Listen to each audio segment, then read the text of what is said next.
Welcome to the ChadLee's Show's After Hour Podcast. Your host, Chad Osmus, your friendly Balsa USA builder, the man who fits inside his third scale models, Lee Watkins. And if you have an ARF that needs to be put together 3/4 of the way, Mean Joe Vermillion. I should have had a pencil, but I don't. Anyways, that's right. Here, I got one. Here we go. Hey, thanks. That's the same thing I was going to do, but I laid it down and I don't see it. All right, so you guys ready? Yeah. 1, 2. All right, sounds great. Welcome, everybody, to the ChadLee's Show After Hours RC Podcast. This is the first one. I have Lee Watkins here with me, Mean Joe here with me. Hey. I'm Chad. We all have our little nicknames, some of us more than others, but, you know, it is what it is, I guess. So I guess being the first one, I'm going to, just give you a rough idea. I lost Joe on my video. I don't know if he's still there. But okay. I'm going to talk about Tim Smith. He helped me get this set up. I bugged the heck out of him while I was getting stuff set up. And he asked 4 questions. I'm going to talk about those questions first. The rest of the questions that people asked on Facebook, we'll talk about those later. And then we're going to go into introduction. We'll each introduce ourselves, get a little personal. You can hear our backstory, stuff like that. We'll get into one of the main topics after introductions is tools. That's what you guys wanted to hear. So we'll talk about tools, not stool. We'll talk about tools and store-bought, homemade, and then we'll talk about what's happening.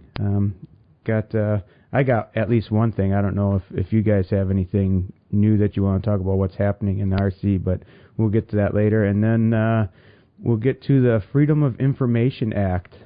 I'll explain all about that, what's going on with that. Notable events that we're going to or we think you guys should know about. And I guess that'll be it. So we'll get started. Did you guys are okay with that layout, right? Yeah, sounds good to me. All right. So the first question Tim asked, and Tim Smith, I don't know if you guys know him from, he's got a RC podcast, drawing a blank, Tim Smith Racing TSR Speed Shop. TSR Speed Shop. Yeah, real great guy, real great podcast. Awesome. And him and Matt Housen put that on. But I picked his brain quite a bit. He helped me out a lot to get this going, so I have to thank him first and foremost. But he asked 4 questions, and they're real good questions. I put them to the front because I think it's important to talk about them right away because it's all about our show and what we want to do with our show. Excuse me. His first question was, where do you plan on taking the show over time? How often do you plan to put episodes out? I mean, we've talked about this a little bit between Lee, Joe, and I. We're shooting for once a month, and if you guys, if we get it out once every 3 weeks or once every other week, it's a bonus for you all, I guess. Big bonus. But we're all avid builders. During the winter time is our major building season, which for me happens to be super long because I live up in the UPA. Yeah. We want to put them on at least once a month. We plan on doing things like interviews. I have through my travels, and Lee and Joe also, with all the stuff we've done in the hobby, we've got to get to know a lot of big names in the industry, not just pilots, but companies and stuff like that also. So we'll bring in some interviews of some cool people. We want to do tips on building or setting stuff up. We want to do live shows at events on site. We'll set up a table right on the flight line and, interview people or talk to people. You guys can hear what's going on. Stream that on our Facebook Live, stuff like that. News in the hobby, new product discussions, the listener questions, do some how-to stuff, talk about that, and give you links in the description on the shows, how to access those. Anything else you guys can think of to answer that question? We'll kind of showcase some of our own personal projects that we're going to be doing too. Yeah. Kind of discuss them, what we're doing with those too. I think you covered most of it though. All right. You got anything, Joe, or good to go? No, just make sure everybody knows that anything you guys want to see, make sure you let us know. I don't think anybody here is adverse to doing anything. So as long as we've got the information available, we'll make sure we get it on the podcast. Yeah, we're not talking about foamies, though. Like those ones hanging right behind you, Joe? Oh, those two? So, yeah. Hey, I've got balsa sitting right here. It's right there. It's within arm's reach. And that brings us to the next question that he asked. He says, are you going to cover all RC or certain segments of it? I plan on covering non-FPV fixed-wing model airplanes, mainly to make it a little smaller group. Giant scale planes and accessories will probably be the main focus. Not saying we won't talk about smaller stuff. There's plenty of podcasts out there that talk about little foamies and all that kind of stuff. Talk about FPV and the drones and helicopters. But I didn't see one show that specifically tries to gear towards giant scale balsa planes and their accessories. I don't know if you guys have heard any of them. No. No. Yeah. I mean, I know there's a couple out there, but I don't think they get updated very often, and I haven't seen a lot out of them. Yeah, so, I mean, that's what I plan on covering. We're kind of all on board with that. We're all builders. We like the big stuff. Yeah. The small stuff's fun to play around with, but there's enough people doing those that we don't really have to cover that stuff, too in depth, I wouldn't think. Hey, guys? No, I agree. don't think so. Yeah. The next question he asked was, what made you want to go down the path of creating a new RC podcast? And I touched on a little bit with the last question. My intention is, I looked at the hobby that we're in, like a niche area of the model airplane hobby with the giant scale balsa built airplanes, not ARFs. That's what we all do, except for Joe. He's the master ARF assembler. That's right. Master ARF assembler. But don't you forget it. But he is a builder too, and there's a lot of people that all they do is ARFs, and the reason they don't do builds, scratch builds, or even kit builds is because there's a lack of knowledge and attention to that. Now that a lot of people are buying the ARFs and stuff like that, you don't get at the local clubs the old guy saying, hey, this is how you got to do this, teaching the younger guys just getting into it. I had that growing up. I was fortunate enough to be around a bunch of good builders and stuff like that. I don't know. I guess that's where I'm at. That's what I see is a lot of people it's almost like they're afraid to try doing it, Yep. Yeah, I was going to say a lot of it is intimidation. My suggestion is try it. You might dislike it, Don't be afraid. One of the things Chad tells me all the time is it's just wood. We can get more wood. If you screw it up, you cut it out and you start all over. Oh yeah, so, I know. Don't be intimidated by it. Oh, me too. Me too. So, and those of you who didn't know, all of us are sponsored by Balsa USA, so I'm sure we'll talk a lot about them and plug them a lot. But I also want to keep this as non-biased as possible because there's companies out there. National Balsa is one. I'm good friends with Eric, and he's got some items, and one of them is actually one of the items I'm going to talk about later in the show if I remember. So if I don't talk about a National Balsa item, remind me, guys, during the tool section. Sure. If we remember. Because we know how good my memory is. Hey, it only took me 4 events to get my formers I needed. Yeah, Lee's building the D7, and I gave him a box that got returned. It looked like it was run over by a truck through UPS, and he was missing a die-cut sheet, and 4 weeks it took me to get him, and I saw him every weekend. Yeah. That's the worst part. I even called the shop and had him make sure that he put it in the box or in the vehicle, and it didn't happen. And I still didn't bring it. Nope. we had to make our office lady pack it for me and literally put it in my truck for me. It was awesome. Yeah, and then the fourth question he had was, with other podcast shows out there, what were you looking at adding to the mix? And like I said, giant scale balsa model airplanes. You know, I have over 20 years of experience building, designing giant scale airplanes. I look around my shop right now. I'm in my shop right now, and there's not one that's smaller than an 80-inch wingspan, and that's a biplane. So that's pretty good. And that's even before we throw Lee and Joe into the mix. You know, I mean, Lee, you got a crap load of years of experience, don't you? Oh, yeah, we're 22, 23 years experience. And Joe, you probably have about 3/4 of that, eh? Yeah, actually, you're pretty close. There we go. So, and we will talk about how Joe got some of his nicknames, because that was one of the questions. Well, the Mean Joe question, but we'll throw in the 3/4 and all that stuff too, because that's a good story. One thing right before we get going here, talking about the 3/4 Joe there. If you look behind him, you'll see a 3/4 done smoothie. Yeah. It's a little more than 3/4. Well, 3/4 built. Yeah, it's a little more than 3/4. And how far are you on that review? Because that's a review for your RC groups or something, right? Yeah, well, to be honest with you, it kind of stalled during flight season. I haven't really got anything done on it.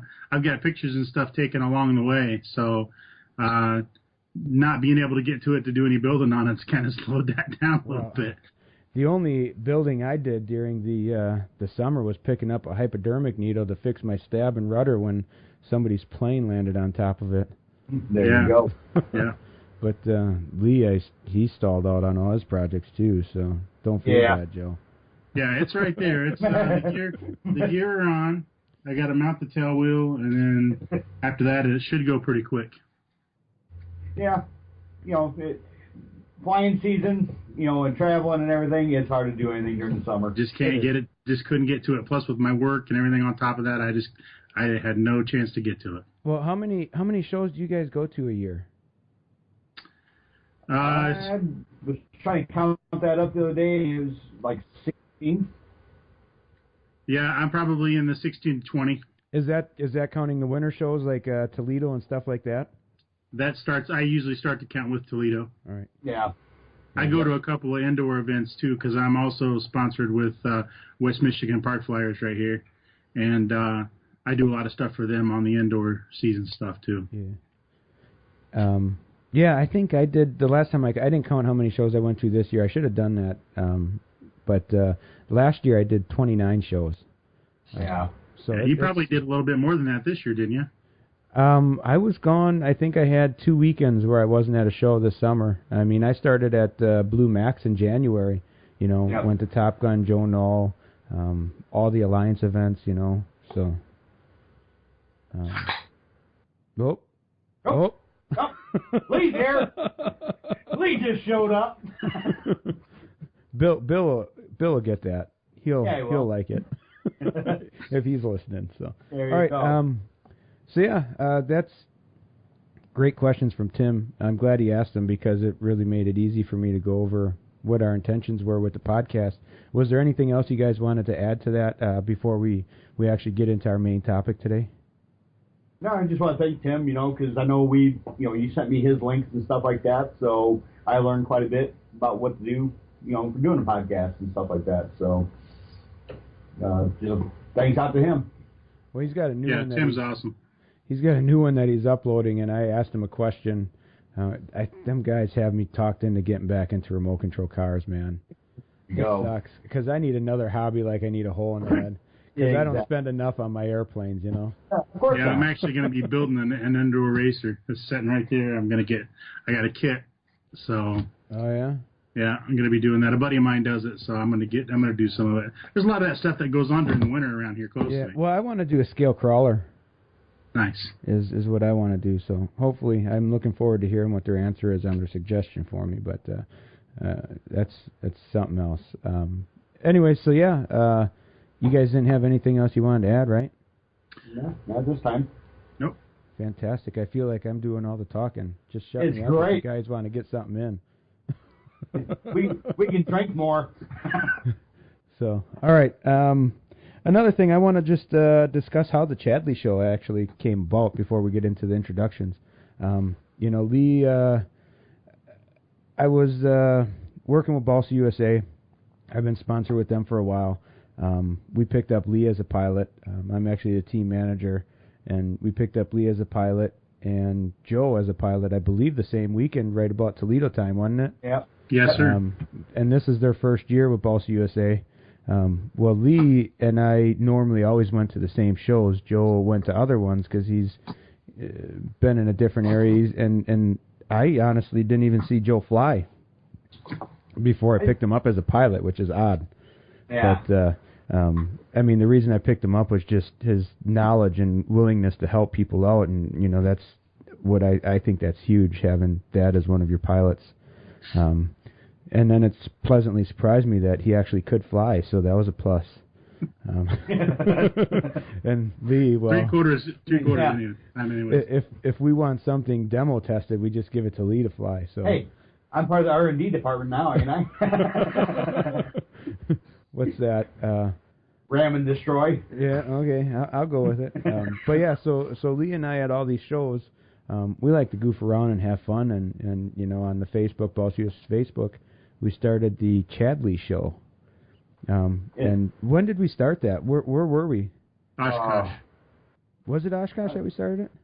No, it was before that. Yeah, because didn't we do it in Joe Knoll and stuff too? Oh, we did Toledo and everything. No, not the ChadLee's Chad show. Lee. I don't think you guys actually did that until Oshkosh.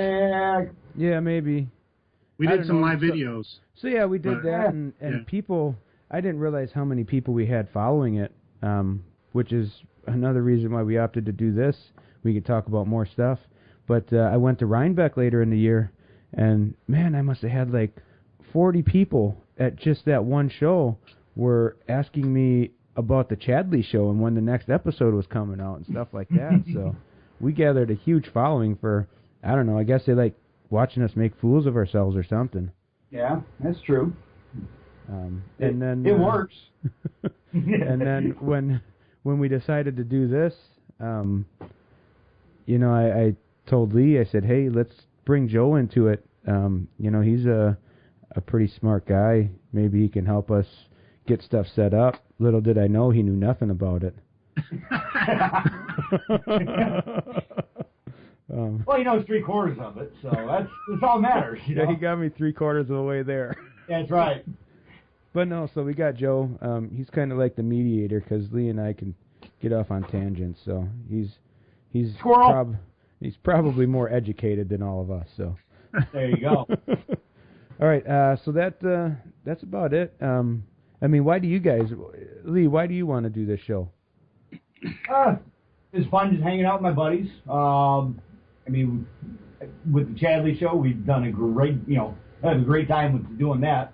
So it's just kind of a spin-off of that. So just have fun and hope somebody can learn something. Either through our knowledge or our screw-ups. One of the two. Right. Yeah, I'm kind of the same way. It's fun. I think people have a need for something like this, and I know with the group of people we've got involved in this, you'll actually be able to learn stuff. So that's pretty cool. There's a lot of people out there, like we talked about earlier, that are fledgling builders that are trying to learn, and like we did the Smoothie XL class, and sitting and watching the people build their airplanes that have never really done it before was pretty cool to watch. And I think this type of platform with the podcast will give them something that they can learn something here or there, and they can come in and they can have some fun. Well, and the cool thing about that smoothie class that I didn't show you guys was all the people when they were finishing them up, they sent me all the photos of them. That was really cool. I should have forwarded them on to you guys, but I'm selfish.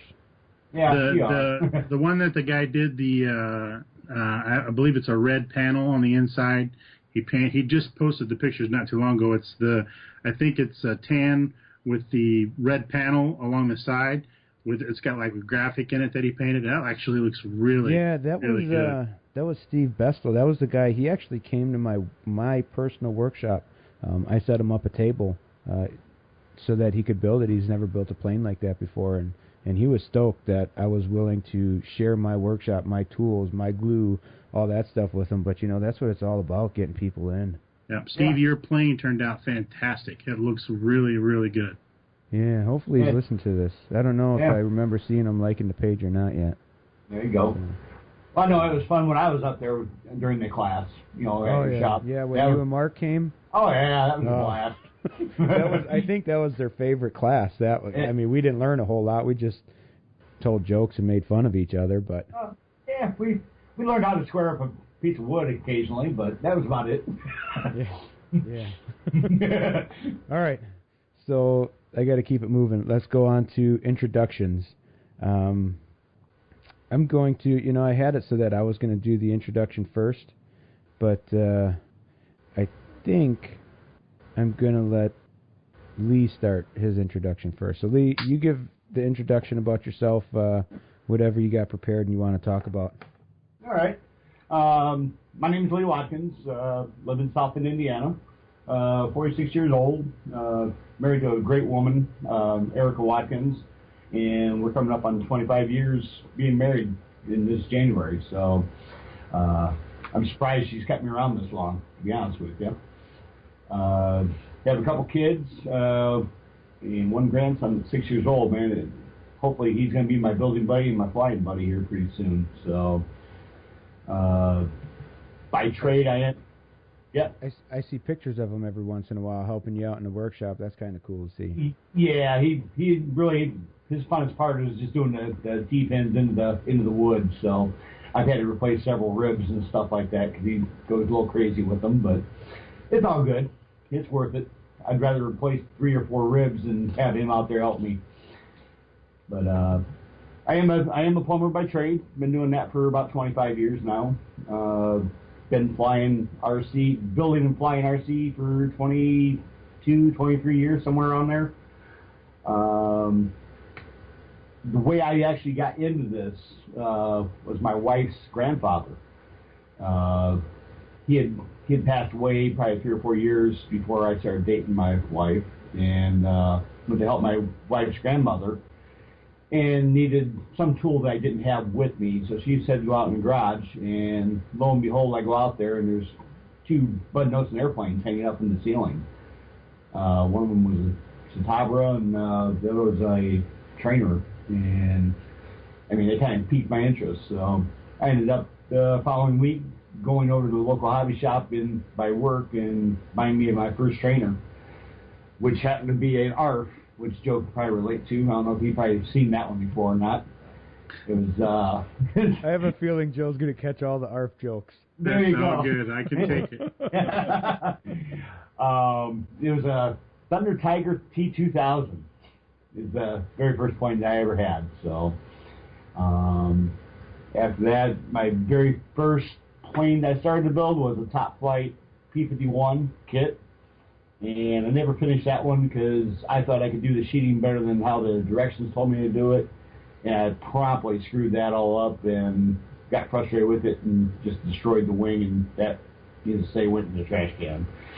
So, learned quite a bit from that. Learned how to tame my anger down on that and slow everything down and start reading stuff and just being nice with it. So what was your excuse with the last 3 World War I planes you put in? Well, I was researching them. Oh, okay. I was doing scale screwed up landings.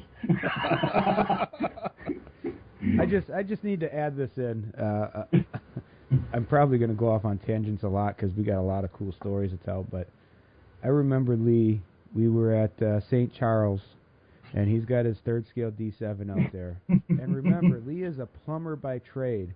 And what's the one thing, he comes in for a landing and his elevator is just dragging on the ground. And one thing you think a plumber would be able to do is make a good solder joint. And that was what failed on your D7 was the solder joint. That it was. And there was a reason behind that. and it was my fault for not fixing it before I put it in the V7.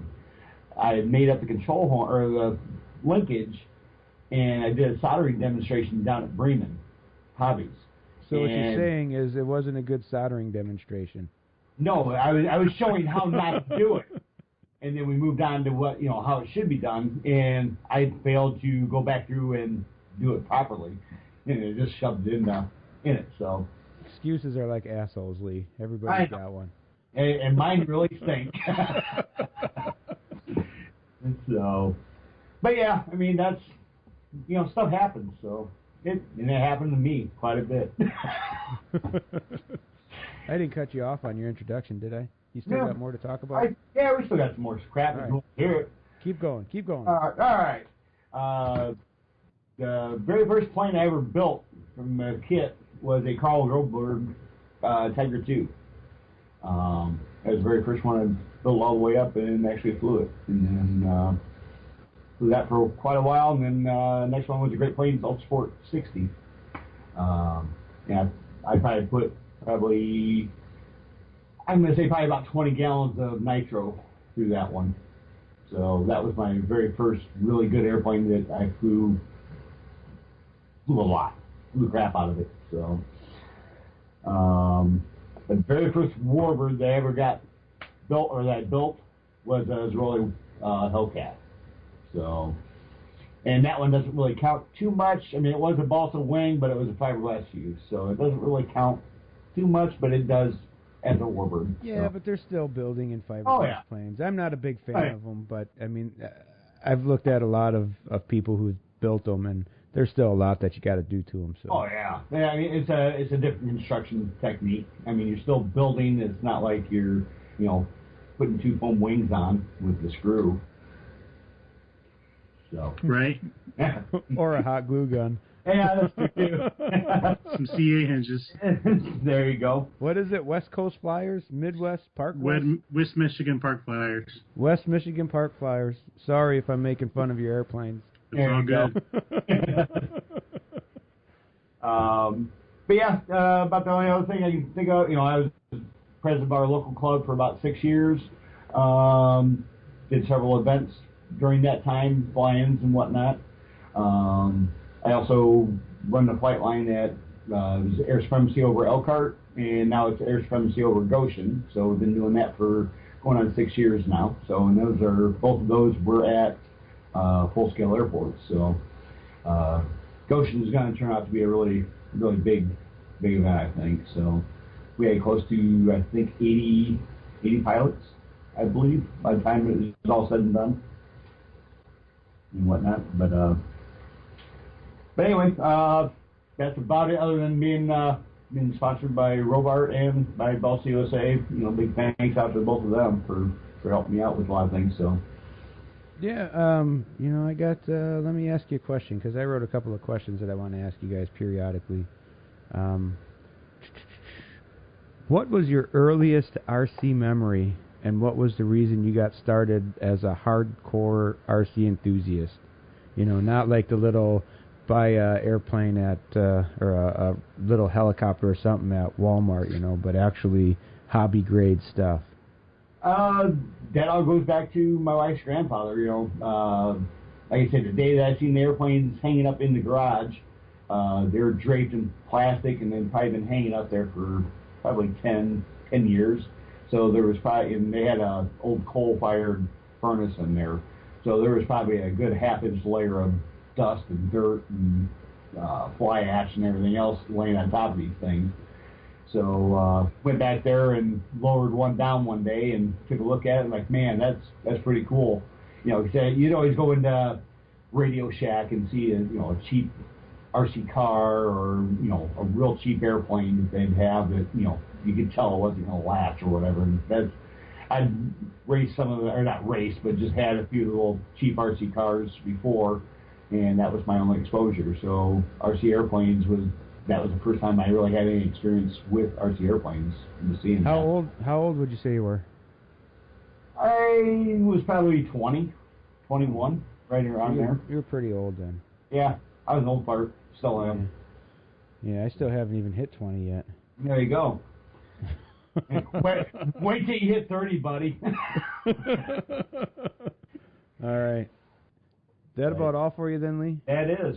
All right. That Good is. enough. I guess it's 3/4 time to go. We'll have that go. Wait. Drum roll. Don't forget I'm mean. Yeah. Yeah. Okay, so... I got teddy bear. Right.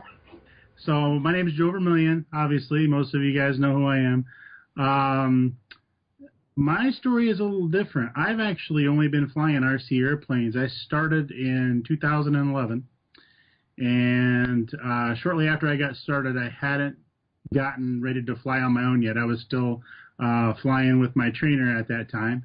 And he is actually, his name is Daryl Peck. He's the guy that got me involved with it to begin with. And basically, I was at work one day. He comes in and says, "Hey, you should come down to the field today. We're going to be flying planes." And I was like, "Flying planes? What's that?" And he goes, "We fly RC planes." I said, "You do not. I've always wanted to do that." And he says, "Well, you should come out." So I went to the field, and 3 days later, I had 4 planes. So I was just getting started, and this was later in the year. It was like this time of year, so I only had a month or two of being able to learn and start getting the handle on how things went with RC planes. I raced RC-10s indoor when I was a kid, but I had never flown any airplanes. And shortly after I got started, I took a header out of my garage and 90-degreed my ankle on the concrete floor and blew my ankle up. And I literally spent like 10, it had to be 8 solid months, not being able to do anything. So basically what I did was my wonderful wife got me a simulator right after I hurt my ankle. And I literally spent the entire winter, 8 hours a day while she was at work flying on the simulator. So we come out in the spring. And I'm trying to play it up to my instructor that I still didn't know what I was doing. And I acted like he was still in the buddy box and all this stuff. And at the time, I had an old Alpha 40 trainer and took off and, did the, help me turn kind of stuff because I really don't get it. And he says, "Well, you're ready to take it." And he gave me control of the airplane, and I immediately flipped it in a knife edge and brought it right down the center of the field at about 4 foot. He actually cussed at me and threw his remote down and walked away. So that was my entrance into the hobby. Now, since then, I've flown for Precision Aerobatics. I've flown for Can I SIG. stop you for a second? Yes, sir. So would you say you did about 3/4 of your training with them then? About that, yeah. Exactly. Zing! Right. Sorry, go on. It's all good. So I've flown for Precision Aerobatics. I was a protein manager for SIG. Obviously, I'm sponsored by West Michigan Park Flyers, sponsored by Castle, sponsored by High Tech. I'm also a writer, reviewer for RC Groups and Flying Giants, sponsored by Balsa USA, obviously. And that's pretty much it right now. So I got pretty deep into the hobby pretty quickly. Did you want me to cover the 3/4 story now, or did you want me to wait? Oh, we're gonna wait until the viewer questions, because that kind of goes along with the Mean Joe thing too. Okay. So to answer the question that you had asked Lee earlier, what was my first experience into RC? Now, I raced RC-10s when I was a kid. I was probably between 10 and 15 years old. There was an indoor track close to the house. We used to race those all the time.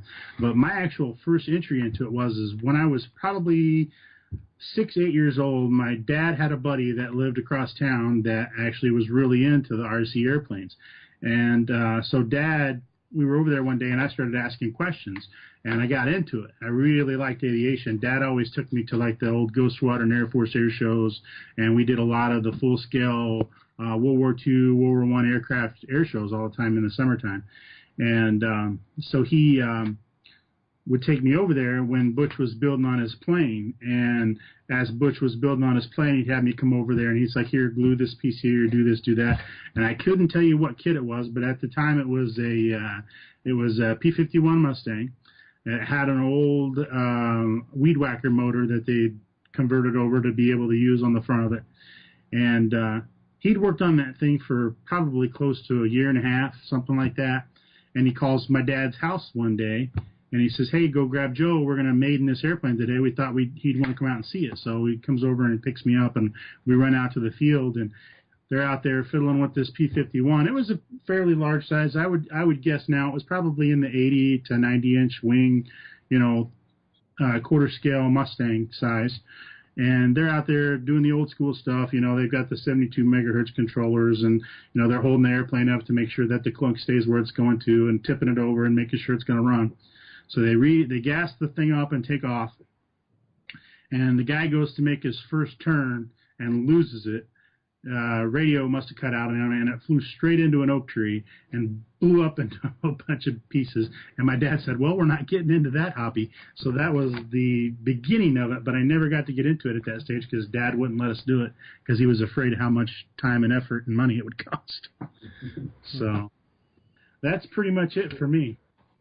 That's it for Joe. Man. Lee, you got any questions for Joe? Yeah, what kind of glue do you use for styrofoam?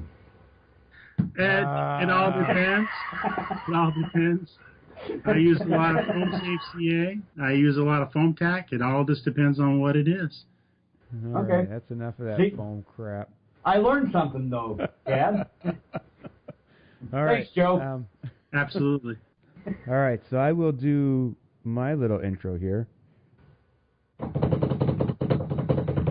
Hey, thanks, buddy. Anything. So, I'm 35, have a wife and 2 kids and a stepson. Live in Wisconsin, actually. I said the UP, but I really only work in the UP. I live right in the Green Bay area, so a lot of people know where that is, a little town called Freedom. I moved. I've lived all over the place, really. I was in the military for a while. Took me all over, Afghanistan, stuff like that. I had a construction company for a while that I owned and ran. A couple of different names that I put it under, depending on what I was doing. It expanded pretty good. And then 2008 came, and I got out when the economic decline happened. Seeing as I was like a 24-year-old, 25-year-old, and trying to talk people into letting me spend $80,000 of their money remodeling their house, stuff like that. So I got out of that. That's when I joined the military. I was in the military for 3 years, 10 months before they gave me the boot because of certain reasons. And I moved back to Wisconsin at that point.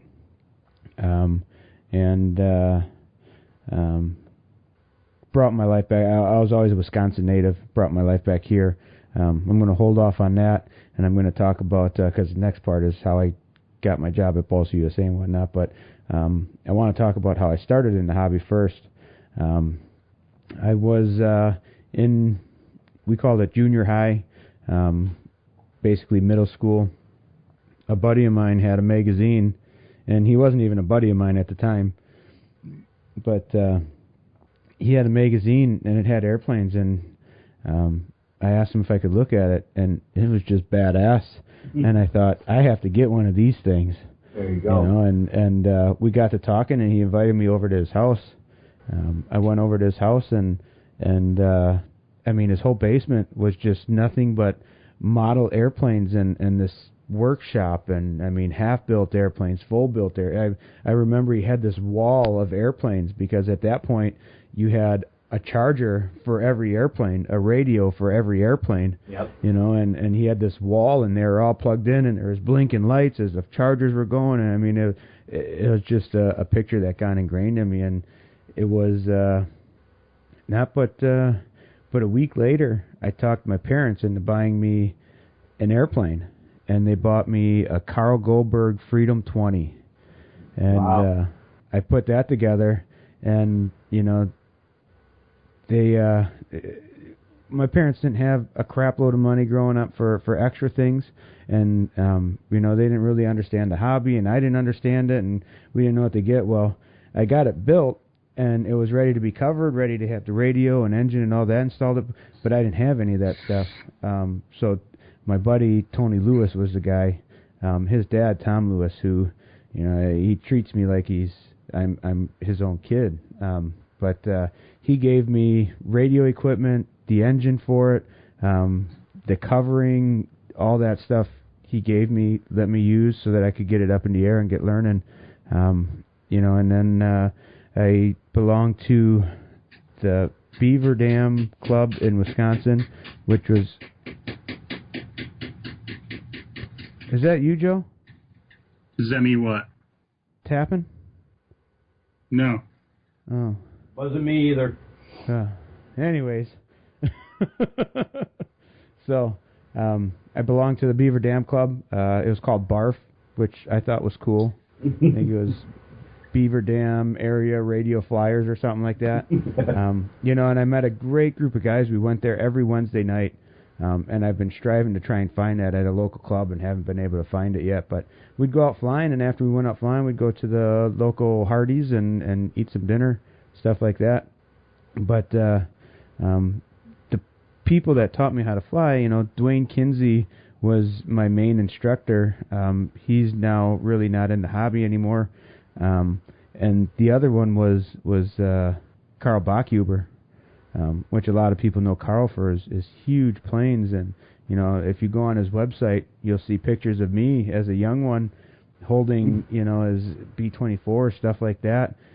The tail, the runway was so small, we had to hold the tails. Me and Tony would hold the tail, and he'd rev it up, and we'd let go, and he'd go corner to corner and just make it over the corn.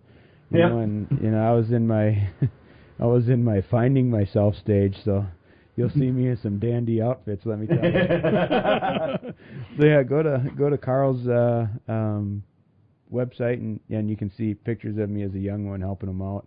But then I kept wanting these big planes, and that was really before it was a big thing to have a big plane. If you showed up with a gas engine, I mean that was badass back then. This is mid-90s. I mean there was some out there, and there's a lot of people doing them, but there really wasn't a whole lot that was designed specifically for the RC industry. A lot of them were modified weed eaters and stuff like that, or a Quadra or a US 41 I think is another one, but that came later. But yeah, so I decided I wanted to start designing my own planes because there wasn't kits for what I wanted, and I love drawing. Architecture-wise, my dad was a furniture maker as a hobby and stuff like that. He was he went to school for architecture, and he was a metal fabricator. But anyways, so the first plane I drew was a quarter-scale RV-4. Nice. And that was when I was 16 years old. So I drew that, and excuse me, that was just the start to a sad addiction of model airplanes for me. And I mean, I've been going strong ever since, which gets me back into the nowadays again, me getting out of the military. I moved back home. I moved to central Wisconsin. I worked with the club there. I started Afterburner Aviation. Some of you may have heard of that. I used to sell stuff through there too afterwards. But when I started it, it was a club, and it was a builders club, and it was specifically we had meetings, and the whole point of the meeting was we would go over the club stuff and all that, but then we would have a demonstration on something. It'd be like covering or mounting an engine or mounting radio equipment, stuff that 3/4's real good at, that ARF stuff. Yeah. And if you need a hinge in, he can install a mad servo, man. Let me tell you. That's right. That's right. That he can. But I mean, if he has all the screws. So yeah, Right. I had that, and we talked about repairing wings when you crash planes. People would bring in their planes, very similar to what Lee does with the 331 with Chuck Hamilton. Yep. Very similar to that. And then we always tried to do like I guess you could call them field trips. And one of the field trips was I said, hey guys, let's go. I'll set up a tour at Balsa USA. We can go tour Balsa USA. You guys can see how this stuff is made. I've never been there either before, so I thought it was really cool. And I mean, I've always lived within a couple hours of it and never been there. I've owned a crap load of their planes, built a crap load of their planes, but so we went up there, and Dave Lewis was the one who gave me my tour. Mark wasn't there; he was gone doing something or another, probably getting his hair cut or something. Not hairs, but hair. He's probably getting the mustache. Yeah, mustache trimmed up. The Mark stash. That's Mark stash. But yeah, so I made a comment about I wasn't working at the time. I was going to school for my third degree, and I didn't know what I was going to do. I was fortunate enough that when I got out of the military, I wasn't forced to have to work right away because of why I got out of the military and whatnot. So I asked them, I said, hey, can I come in and pack kits on, the weekend or part-time? And, instead of paying me, you guys can just let me go home with an airplane, because I thought that'd be cool as heck. Mm-hmm. And they took my phone number. Lo and behold, I got a call back, and they asked me to come in, and they offered me a full-time position. So now I work there. I'm the plant manager at Balsa USA. I think they just gave me that title to make me sound important, because half the summer, really the whole summer, half the year I'm gone at the shows, so I don't know how I can manage a plant. Yeah. But, so I'm fairly confident it was just, a bogus title so that I sounded important when I talk to people. But, I go there, I design stuff, I design the smoothie, a few other things, and I do a lot of the prototyping and writing the manual. Wait, Chad, you designed the smoothie? Smoothie XL. Oh, okay. Yeah. Man, you was a real young one. Yeah. No, I designed a Smoothie XL. I'm sorry, Lee, you're right. Yeah.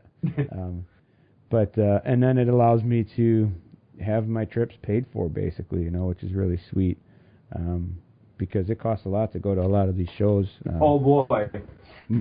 My goal is to fly in every state in the United States, not the contiguous United States or continental United States, but the whole United States. So I'm well on my way. So yeah, that's about me. You guys have anything that you want to know about me that you may not know? Unfortunately, I went to way too many events with you this year that I know way too much. I was going to say, we kind of know already more than we want to know anyway, so. Yeah, Lee and I share motel rooms when we travel together. Yeah. It's pretty sweet, as long as we're not in the motorhome. Yeah. Fortunately, sometimes we're fortunate enough to travel with a 35-foot motorhome, so that's cool being able to stay out at the field like that. But, it is. That it is. All right. I think... well, I do got a question for you, Chad. Okay, go ahead. What's your best experience in RC?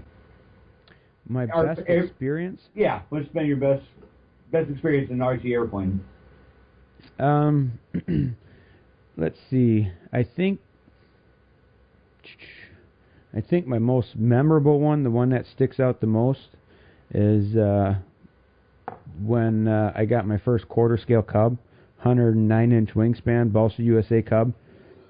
And this was way before I worked for Balsa USA, and this was back when quarter scale was huge. Mm-hmm. And I remember bringing my airplane out, and everybody gathered around it because it was a massive airplane, and it had a gas engine in it.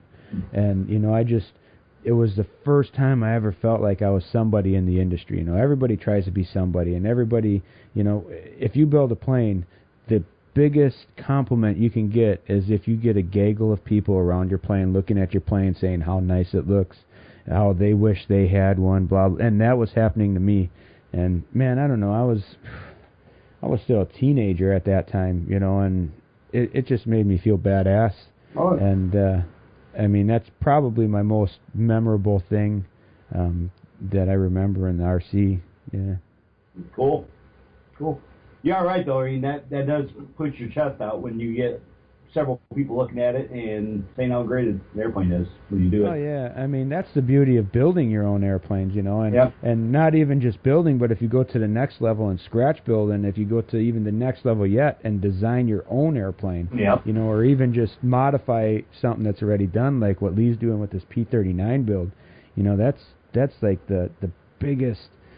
It's such an ego boost, and I mean, there's so many people that will envy you because they wish they could do it, which they can do it, but they're too afraid to do it. And if you want to feel like you're somebody, build yourself an airplane. Don't show up with the same Galloping Ghost or what is it, the P-47. What is that one? Tar Heel Hal. Yeah, Tar Heel Hal. I mean, you know, it's funny because you watch Lee and I pull out our airplanes, and nobody has one like it. And then Joe brings out his Tar Heel Hal and his Oh, man. So, yeah. But, yeah, and we'll get more on that. You guys will feel a lot more comfortable building airplanes if you continuously watch this podcast. Which also, I forgot to say something that I wanted to say about the podcast. The reason I had a lot of people ask me if I was going to do a video one. Joe was one of the people that asked if I was going to, and I said no. I don't want to do them as video podcasts because I don't want something that's taking somebody out of the shop. Yep. I want this to be something they can listen to while they're driving to work, while they're in their shop, and they can have it as background noise and be building.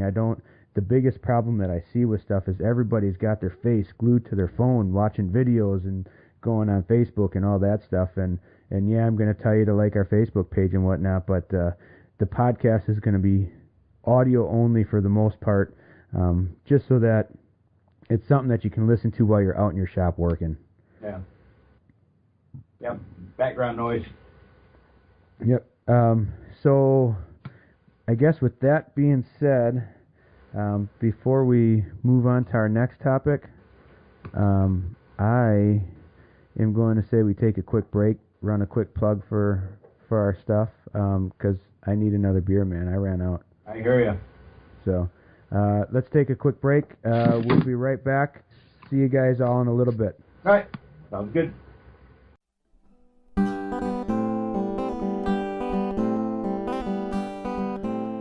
Hey everyone, your friendly Balsa USA builder here, Chad Osmus. I hope you're enjoying the ChadLee's show. If you would like to continue getting updates on the latest episodes, like us on Facebook at ChadLee After Hours RC Podcast and also on Instagram at ChadLee After Hours Show. Back to the show. Enjoy. All right, so we're back. Heard our little plug about joining our stuff, blah, blah, blah.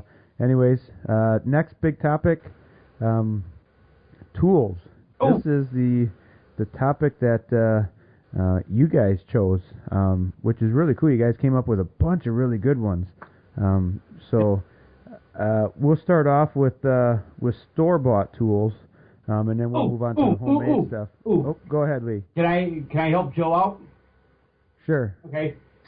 Phillips screwdriver. And regular screwdriver. And he's done.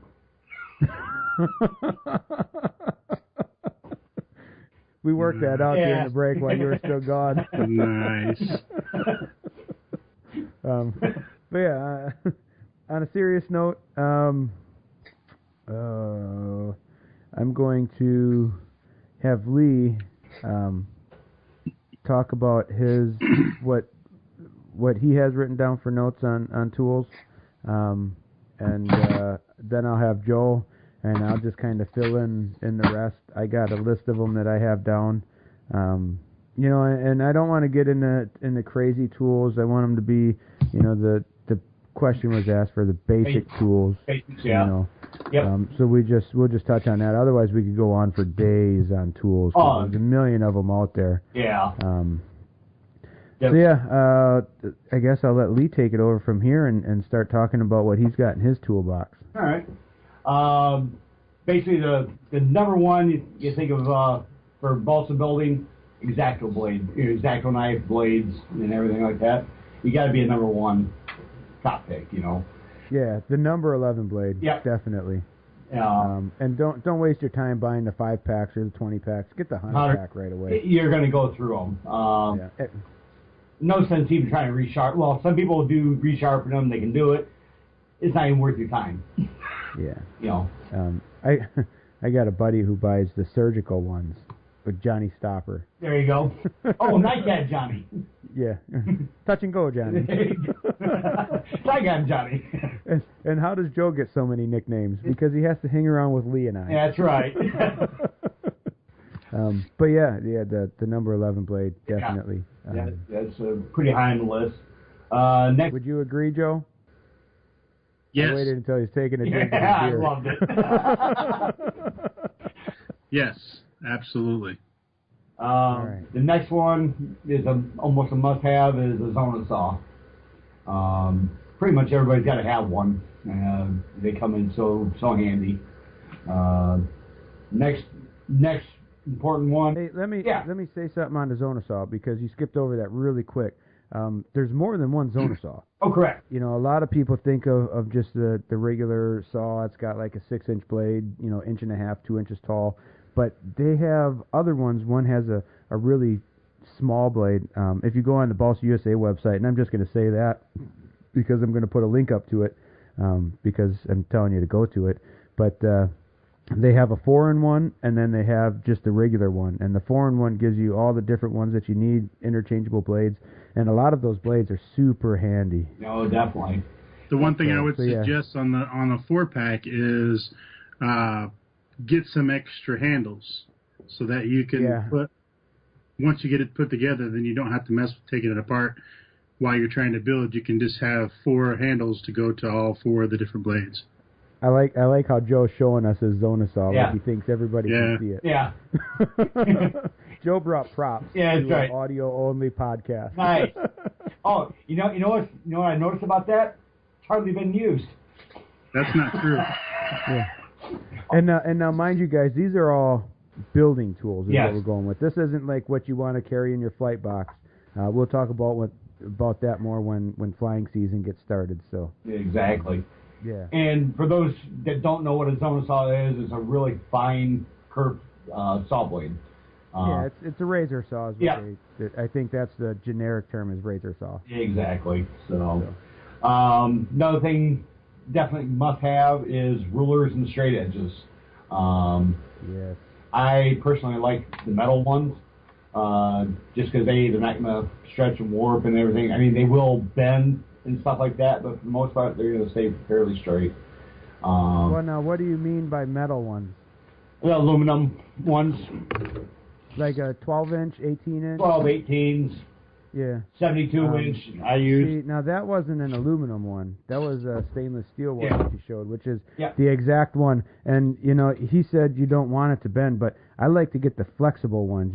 Walmart's a great place to get them. They got a cork backing on them. Well, and the nice thing about it is you can bend it over the airfoil of the wing and stuff like that. Bend it this way. I'm talking about as long as the straight edge area, not bend. Yeah. So, sorry. That's fine. Sorry, Lee. Easy. My bad. Dang, this is a rough crowd. But hey, I'm gonna be picky. All right, sounds good. But even I know you use the T-square for aluminum or for drywall cutting for some of your long straight edge. Oh yeah. I picked up a couple 72-inch ones from Menards or whatever. It's great for wings and fuselages and stuff like that. So yeah, I do a lot of laminating spars because the advantage of laminating a spar instead of doing it in one piece is you're never going to get a straight piece of wood. Nope. If you do it in 2 pieces, if you need a 1/2-inch spar, 1/2-inch by 1/4 spar, use 2 1/4 by 1/4s and laminate it, and you can use that drywall T-square, just pull the T part off of it and have a nice straight edge. It's thicker, it's about a 1/4 inch thick, so you can butt that stuff up to it, and you get a perfectly straight spar doing it that way. Exactly. And it's stronger, too. Oh, yeah. I mean, I think, Joe, I do that in the smoothie, right? Yes. You got that right by you? Yeah. Yep. So, but yeah, hey, definitely. I'm going to stop you. I'm going to have Joe do the next couple. All right.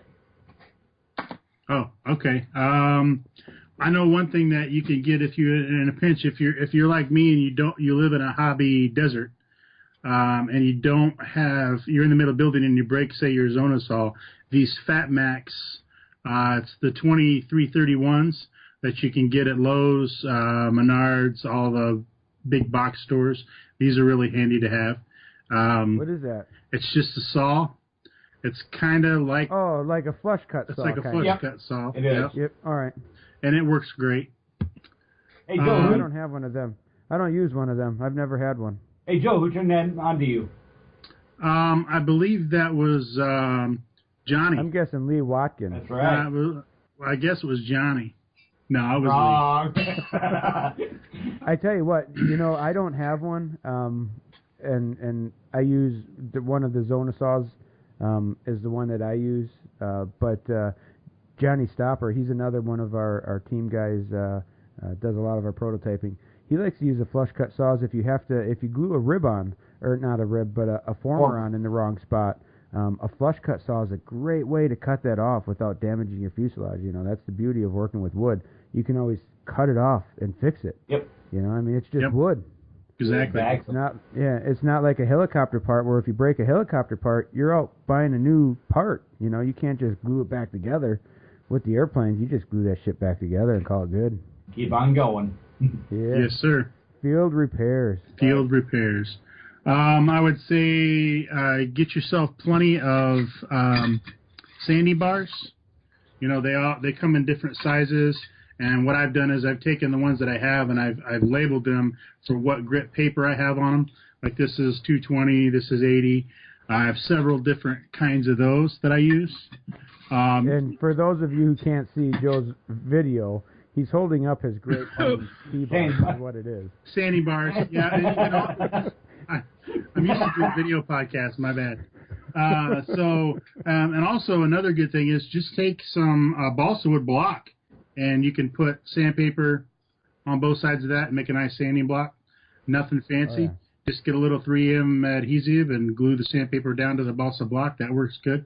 I tell you what, Balsa USA carries a bag of blocks, which is perfect for making sand blocks. Yes.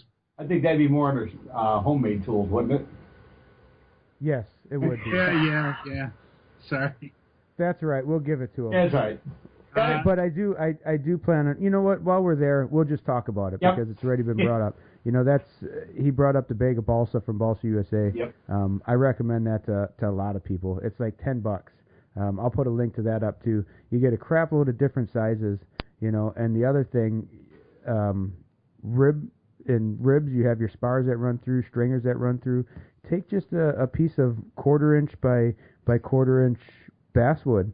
And glue a little strip, make a little strip sander, stuff like that. Make your custom sanders. It will make your job way easier. Oh, yeah. And then what I actually did was the spar, you're going to end up with extra pieces where you cut it off to make it flush. I kept those pieces and made little sanders like what Chad was just talking about out of those. There you go. He's on the ball. Man. Yeah. And he's showing Lee and us. That's right. Lee and I this. So. I've never seen that done before. You have to. Shut up. 1, 2, 3 blocks. You want to get the solid core 1, 2, 3 blocks. You don't want to get the ones that have the holes all drilled in them. And why is that, Joe? I think they're too light. They're too light, and you don't get as good like when you are trying to say when you're laminating the sheeting. You want to have the heavy weight setting on the sheeting to keep it straight. You don't want to have something that's lighter where it could still warp a little and give you a sheeting a warp on it. Plus, it's I don't know. The solid ones are a lot heavier. Well, and that's exactly it. And I recommend people get the solid ones too. I use them a lot when I'm putting my ribs on my wing. You always set the rib on the spar, and it's on the table, and you need that 90 degrees to the table most of the times. And you can put the 1, 2, 3 blocks come in sets. So you put one on each side of the rib, and it literally holds it in place for you. So now you have 2 hands to be able to glue, make sure the ribs push tightly down to your table. And I've noticed that I'm making fun of Joe for doing hand gestures and stuff, and I'm doing the same thing. Doing the same thing. It's all good. You're going to want some razor planes. There's a few different options out there. I got this one from Lowe's. It's a Cobalt. Excuse me, I'm going to cough. It's a Cobalt razor plane. It's okay. I like it, but I'll be honest with you. I think that the Master Air Screw, the little plastic one, works a lot better for like daily use. It does tend to get out of adjustment, so you have to go back in and adjust it occasionally. But I feel like it's a lot easier to use. And it's lighter weight, so when you're trying to get a nice 45, say, on the edge of where you're buttoning stuff up, I think it works better. I'll tell you what, I'm going to add on to that. The Master Air Screw one works great on soft to medium balsa. The Cobalt one is going to work better on the hard balsa into your basswood, stuff like that, when you have to carve down a spar or something, you know. Yep. So, and one of the tricks that I've used for my balsa planes that I actually learned on my foamies that you guys are always picking on me about are these little, gosh, I don't even know what hot glue guns? No. It's a mini hot glue gun. It's a sanding block, okay, but it's got a 45 on it, so that comes in handy when you need to. There's several places, like say in the Smoothie XL, where you need that angle on the edge, and you can get a nice consistent edge and get a nice consistent angle and sand it down with a 45-degree angle. You just lay the sanding block on your bench and sand across the block there, and it works great for that. That's actually a really good idea. I never thought about that. Yeah, they work fantastic. They're just foam. You know, you could even make your own out of balsa. Yep. Yeah. It's like $1.50. I'm gonna have to try that. I'm gonna make a how-to video on that for Balsa USA. I have people all the time ask me the best way to do that. I always have them measure and draw lines and stuff, but that seems way easier. Just lay it down on top of there and sand up the 45-degree angle till you get what you want, and that way you can get a nice even 45-degree angle all the way down that edge. Yeah, that comes from his hinging experience in his ARFs. Yeah, well, actually, it comes. Actually, I picked that up. Hinging control surfaces for these foamies right here. These are profile foamies. It's perfect for hinging the ailerons. And then, really, the only other thing that's I've got 2 more things actually. These little squares. So you can go to any of the big box stores. This just happens to be a Swanson carpenter square.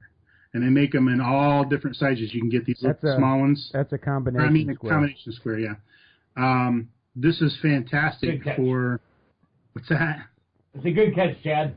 Yeah. I spilt a little beer on my face as I was laughing about that. Oh, good. Yeah. They come in different sizes. I've got a couple of the smaller ones. I've also got a couple of the larger ones. And they've been instrumental in getting into the building. Helps you get square corners and make sure that you're all square and butt up when you do it. Since we're kind of talking about the 1, 2, 3 blocks and squares and stuff like that, another good one is machinist squares, the little small ones. I agree. I actually go to Amazon and they got like a set where you get a bunch of different sizes. They're great. Exactly. And if you in a pinch and you do need a quick square or something like that, take one of your credit cards or a hotel room key card or whatever. That's going to be a right angle on that, and you can use that also. I mean, quick and dirty. That sounds like Chuck Hamilton talking. That's where I learned that one from. So yeah, me too, along with using it as a squeegee for fiberglassing. Oh, yeah, I taught him that one. Oh, did you? All right, fair enough. So that and playing cards. Yep. So, but I figure since we was on that subject right there, that's a good one for it. Definitely. I had that one on my list also. Really, and I was surprised. I had done some smaller builds, some kit builds, but I'd never done anything this size until I got with Balsa USA. Really, the most important thing I can tell you is you have to have a completely square and level working surface. There's varying ways of doing that. You know, I know Chad builds on door cores a lot. I actually have on my table, I have big ceiling tiles, and to get them square, I put magazines underneath of them all the way across to make sure that I got a nice square surface. It doesn't matter the tilt. You can tilt it at 40 because I got a buddy of mine that builds on an old drafting table. But it's got to be square. It's got to be level. You can tilt it. You're talking about flat, not square. Really. Yeah. Square would be 90 degrees. Yeah. So he built his on almost a 45-degree angle because he gets it up here in front of him so he can do all the stuff. But it's flat. You know, the drafting table is a flat table. So that the problem with building at a 45-degree angle, though, is when you set your knife down, it rolls off. Boy! And then you try to catch it between your legs, and you got a blade in your leg, or you set your glue down, and he's got a whole system figured out, and it's an actual drafting table, so it's got that edge on it that keeps all that stuff on there. But it's really cool to see him doing it. It actually, I don't think I would ever be able to get used to doing it, but if you've got a limited space to build, it's a great way of doing it because then you don't have to worry about walking around to the other side of the table to do stuff. Someday I plan on making an adjustable table where I can push a button and it'll raise and lower so I can sit down or stand up, or when I'm building on the top of the fuse, I can drop it down. That would be so badass. I'm going to design one of them someday. All you got to do, if you want to look at the design, just look up drafting tables. I want it electric, though. Yeah, you can have air power. You get electric power. I can run it with my compressor. There you go. Hydraulics. Yeah, there you go. I want to be able to hook up a gas engine to it and fire her up, and then have that run into a gearbox that. Hey, I know a guy. Running off your generator. Apparently, you don't want to have Lee solder any other stuff for it, though. That might. No, you don't want to do that. It'll come apart. One of the other things that's kind of an oddball thing, and I think Chad actually mentioned it earlier, was my stepson and his girlfriend are nurses. So I have an inside track on getting syringes. These aren't probably the best thing for building because I would use my Bossy USA pipettes for building with thin, but these are fantastic for doing repairs. If you can get some old insulin syringes or any of that kind of stuff, they're fantastic for repairs. We don't recommend using old. You should use new stuff so you don't get like AIDS or whatever. Crazy diseases, yeah. Right. So I go to my local corner, talk to the drug dealer. Yeah. No, I said old because I believe it's Lee that's got the ones that were his father-in-law's, right? Is that correct? My dad's, yeah. Yeah, he's got the syringes that his dad had. So any kind of medical grade syringes, I would get the smallest gauge needle that you can get, and they're fantastic for repairs. Joe, if you want some old ones, I do work around the Gary area. I mean, I can go by and pick up stuff for you. Good old Gary, Indiana. There you go. You just find them on the side of the road, heck don't yeah, you? man, we can scrape them up. He picks them up he picks them up on his bare feet when he's walking around on the flight. I don't. Which that was one of the questions too. That's why I brought it up. All right, you got any more tools, Joe? Just the only other thing I would say is make sure you get yourself a good square. I would suggest getting you a metal one. They're not expensive. You can get them from like Lowe's. Again, this is a Swanson. Square. The speed square, because when you're building your wings especially, you want to make sure you're square all the way through. So that's a great addition too. Other than that, I think that's about it. You can never have too many squares. Nope. I don't care what kind they are. Carpenter squares, combination squares, speed squares, machinist squares, Ritz squares. I don't care what they are. Yeah. You know. That another one that we haven't really hit on was clamps. That's another thing you never have enough of. Yep. And you know what works really good is those. You find them at like Office Max, Staples. You know your big box office stores. Yep. For holding slips of paper. Binder clips. The spring. Yeah, exactly. Spring. They got the black hat on them. You know. They're called binder work clips. Great. Binder clips. A quick tip around this time of year. Well, not quite yet, but close.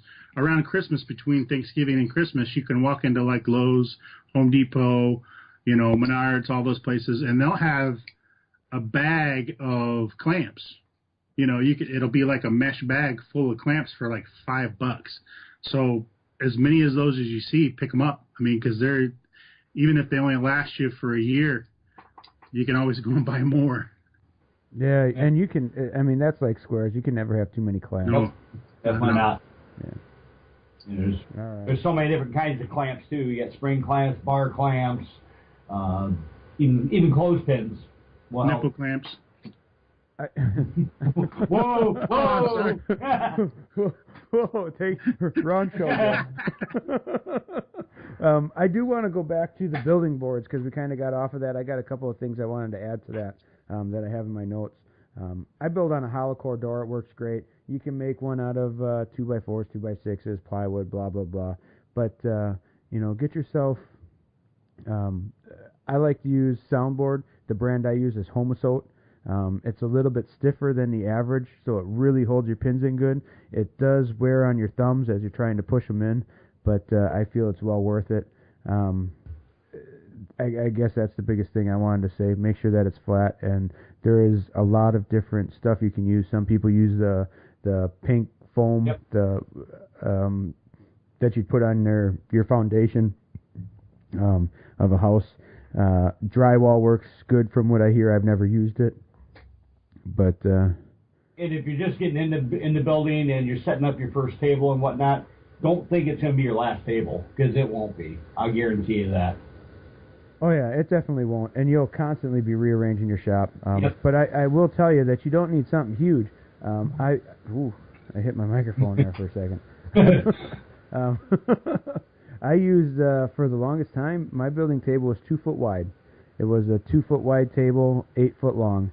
And, I mean, I built crap loads of giant scale planes. I mean, I'm talking, I built a quarter scale Grumman duck on it, which, those of you that don't know, that's 117-inch wingspan.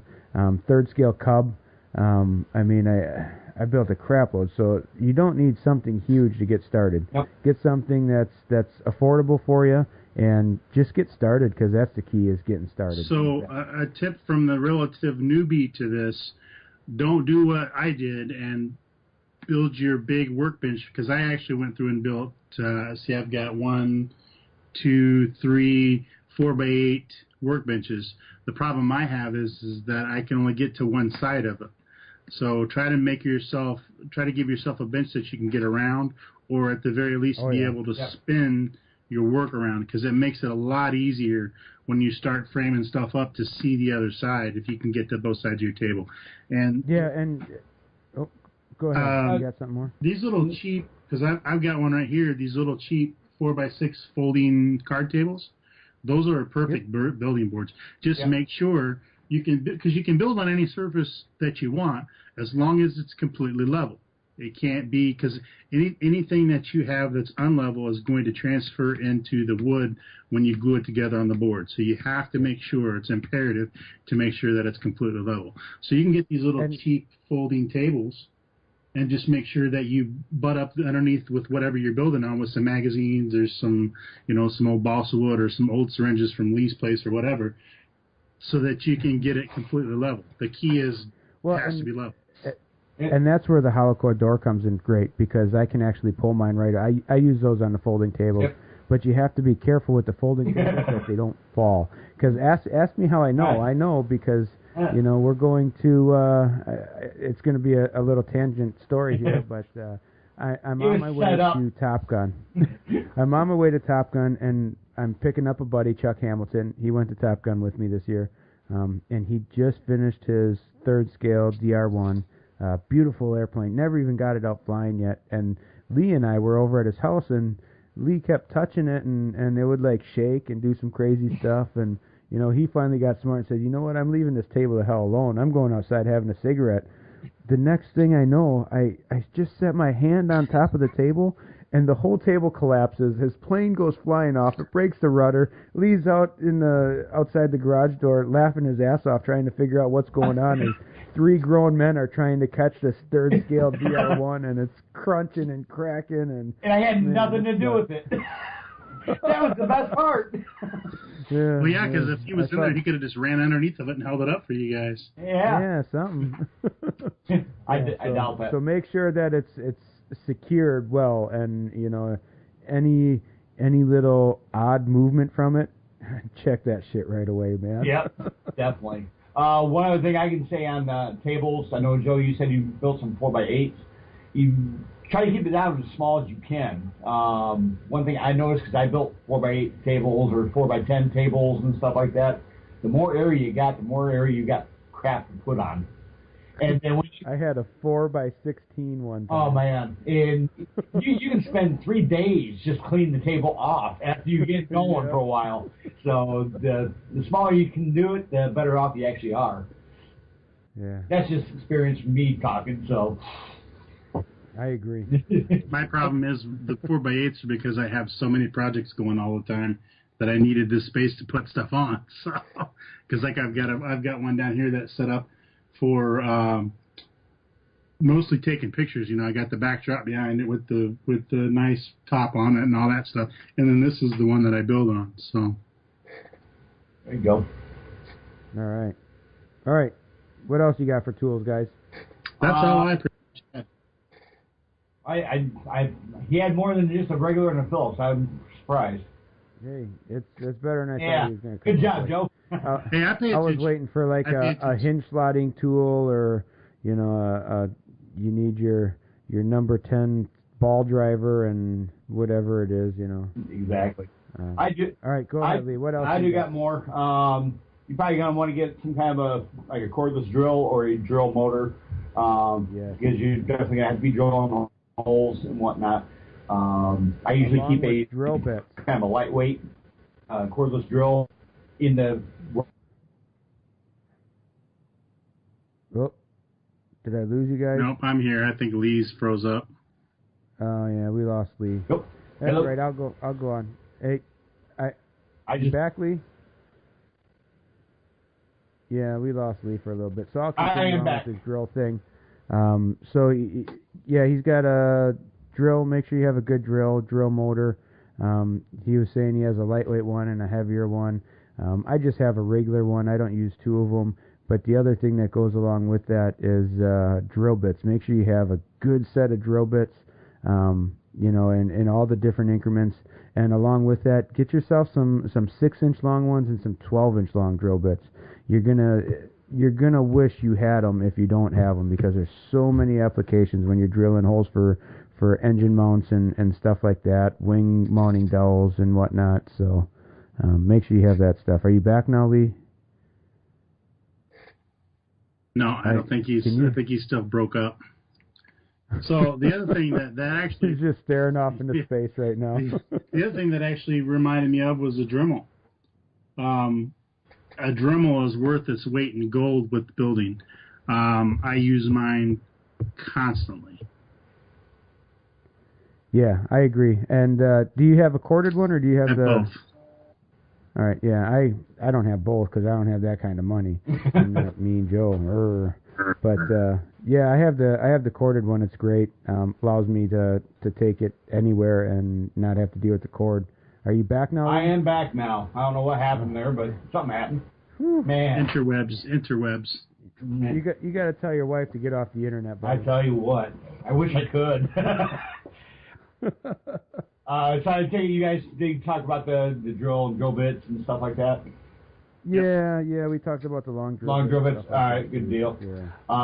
Another thing is Allen wrenches, ball drivers, what have you. Yeah. You're gonna need them. One tool that I've been using the last couple of years in my builds, and I'm really starting to like it, is a set of digital calipers. Oh yeah. I've been using that for my shear webbing and stuff like that. It just seems to speed up that process, one of the dreaded processes, so much for me anyway. But I use it for everything now. So for laying out holes, to hatches, to anything. So that's one of my tools I've been loving. I heard you guys talking about the Dremel. Yep, we got it. Yep.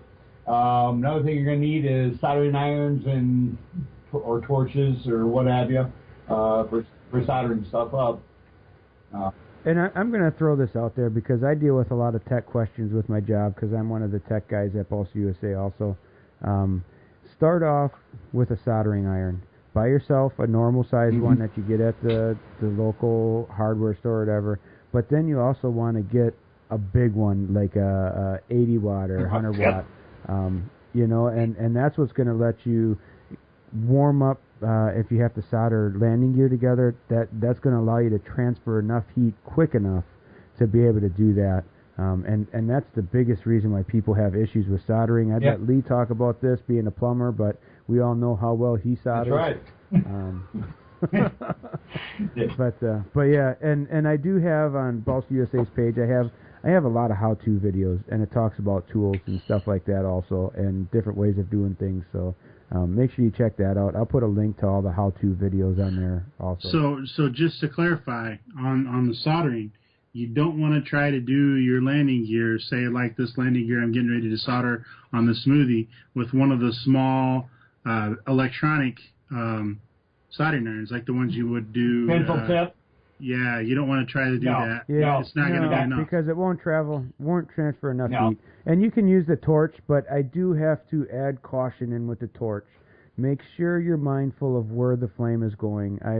I started a quarter scale cub on fire one time doing the lift strut. There you go. Because where the jury struts came and it had to mount up. Yeah, you got to be very careful. CA is you don't want to burn your house so down. You have to be very careful with that. Your wife will not be happy, and it will hinder your hobby if you burn the house down while you're doing the hobby. Exactly. Definitely. And those guys out there listening that think the small electronic ones are enough, like you've got a variable temperature one that you can turn up, it may actually, like, because you're going to want to use silver solder when you're doing the gear for it to be strong enough. And the thing of it is it'll look like it's soldered good, but you're going to end up with what they call a cold joint, and it's not going to hold. So, again, make sure you get a soldering gun that gets hot enough to give you a good solid joint on your. It should be dull looking when it dries. It shouldn't be shiny. It should be dull. Dull means that it's a good solid joint. All right. Yep. Sure. No, he's 100% right. Yeah, easy, Chad, easy. Don't listen to Lee. He can't even solder his hand to control on. There you go. So. But yeah, he's right, and I mean that's a whole nother topic also, about soldering. But yeah, just make sure you have something good. Those variable heat ones are made for electronics. It's not made for soldering 3/16 wire together. Plain and simple. Exactly. You got to get the heat into it quick. Yeah, definitely. All right, next one. Curved tip scissors, if you're doing any kind of canopy work. You're talking like the Lexon scissors, for car stuff. Correct. Yep. If you have a canopy, those are invaluable. If you're going to be doing any fiberglassing or whatever, I've been using a roller scissor. Basically, it's a wheel, it's a scissor, and you're talking like the stuff that you get at like a Joann's Fabrics or Hobby Lobby. Yeah, like exactly. Yeah, a fabric one. Yep. Those come in really handy, especially for fiberglass. I mean, that's why I've been using them. That's exactly how we cut our fiberglass at work. When somebody orders, we roll it off the big roll and cut it with one of those. Yeah. So it works great. It does. Another good one would be a angle finder and or incidence meter. Yes. Yeah, need to know that information. I mean, I know a lot of people are starting to use their phones with an app or whatever. I don't really trust that too much. Yeah, well, and you can't use that on a wing. Yeah. I mean, you could do it if it's a slab tail, but yeah, and I mean, there again too, a lot of kits will have it built in to where you don't even have to worry about needing an incidence meter. I would consider that more of an advanced tool than a basic tool, I think. Yep. Yeah. Going back real quick on scissors, I actually have the opportunity because of my work to get a hold of some trauma scissors. So if you go to a medical supply company or someplace that carries a trauma scissor is a real good, heavy, really sharp scissor that you can use on a lot of different applications. Yeah, I agree. And they're heavy duty. Hey, you got another beer? Yeah. Man, I don't have another one. Here you go. All right, so let's move on. What's the next one? I threw down a laser I've been using, but that's kind of an advance later on if you want. Yeah. Definitely don't need it. I will go back to the incidence thing. A lot of the kits, I know Balsa USA, all that stuff's going to be built into the plane. I don't remember building one kit where I needed an incidence meter. Some of this rolly stuff, just to double check it. Yeah, but that's not a kit. That's scratch building. Yeah. And most of the basic, if people are needing basic tools, they're probably not at the scratch building stage. Correct. Yeah. Correct. So that's about what I have for store-bought stuff anyway. All right. I feel we missed a few key ones. Pliers. We didn't talk anything about pliers. Get yourself a nice set of pliers. Yep. Go to the local Menards, Home Depot, Lowe's. They sell the kits. You can get the small ones and then get some big ones. Another thing would be that kind of goes along with pliers is those. They look like long scissors. They're like 18, 12 inches long. You know, little tweezer end. I don't know, forceps, whatever they're called. Yep, those things work great. Pins. T-pin. Lee and I need to talk about pins. Yep. T-pins, and then Lee also uses a Midwest pin, which has a little red head. Yep. Super thin, super sharp. Make sure you have plenty of pins. Get some thick ones, some thin ones, some medium ones, some tall ones, some short ones, some push pins, some thumbtacks, whatever the heck you got. You know? And that goes right along with the clamps and the standing blocks and everything else. You can't have enough. Exactly. And, you know, I've organized my tools a bunch of different ways. And I'm going to hold off on that because I see two more that I forgot. Taps and dies. Make sure you have a good set of taps. Definitely have a 440, 632, 832, 1032, 1024. Those are really common for having to tap stuff out, like wing bolts and stuff like that. So get yourself a set of those. Also, and this is kind of getting closer to the advanced stage, a balsa stripper. Mm-hmm. Master Air Screw makes a little balsa stripper. You can use sheets, and you can make any size strip up to like 3/8 is really all the bigger it cuts realistically, accurately, you know. And those work out great. So now I want to go to the toolbox. You know, I've done everybody has their own way. I've done the pegboard and hung my stuff up that way. But what I found works best for me is, and you don't need to get one nearly this big because if you're just starting out, but I have a toolbox, like an automotive toolbox that you would use if you were a mechanic or something. And mine's a 52-inch wide. It's like, I don't know, taller than me. 5-6 feet tall. Yeah, it's taller than Lee. And it's huge, but I can fit all my tools in there nicely. You want to have a place that you can put your tools that's easy to put them away. Otherwise, you won't put them away. Ask me how I know. Look at my garage right now, if you guys could. Yeah. Yeah. And that's one of the worst things. That's one of the biggest time losses on a build project is just looking for tools. Oh, yeah, definitely. And then I like to have little drawers and stuff for my little parts, nuts and bolts, servos, wire. You know, try and keep your stuff as organized as possible.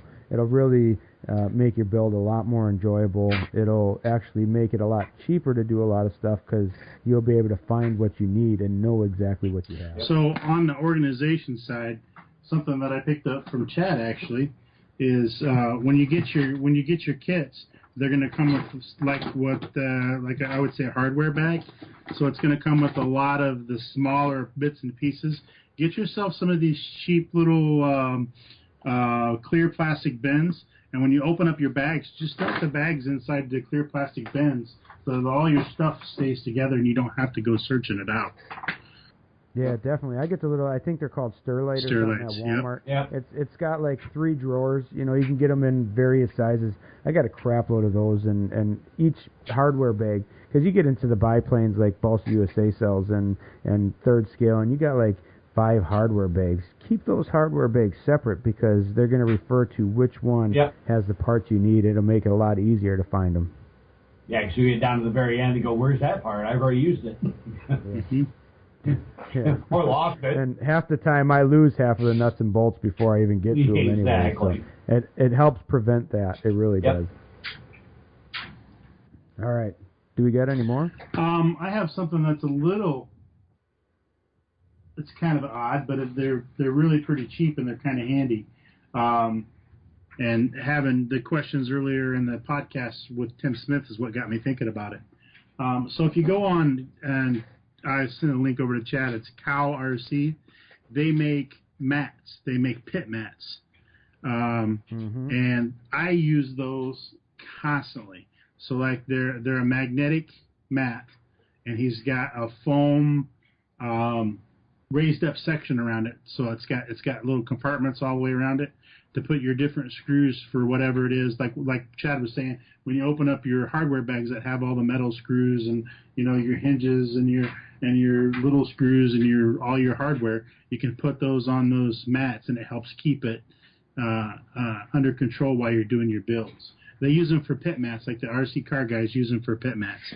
They work fantastic for us because they do the same thing. They keep all that hardware separated, so when you start your build, you've got all your stuff already there, and you can just grab it as you go. You can separate it all out to the different sizes, and then you don't have to go searching each time that you go through and try to find your hardware.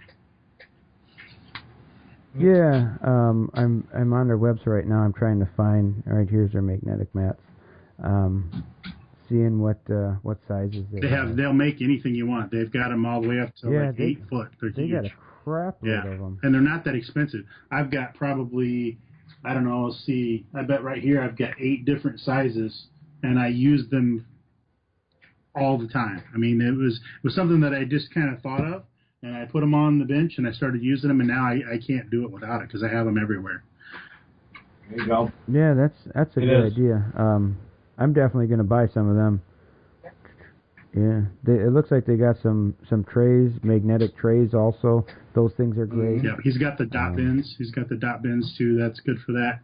He's got the magnetic trays. He's got just the regular like servo mats. Oh man, you guys got to check this. If you haven't been to their website, Lee, I'm sure you haven't, but they got some storage systems. Yeah. Man, they got some cool stuff. Definitely, I'm going to put a link. Yeah, I'm going to put a link to this Cow RC website. Check that stuff out. They got a lot of cool stuff. And there again, you wouldn't think to go to it because it's an RC car thing.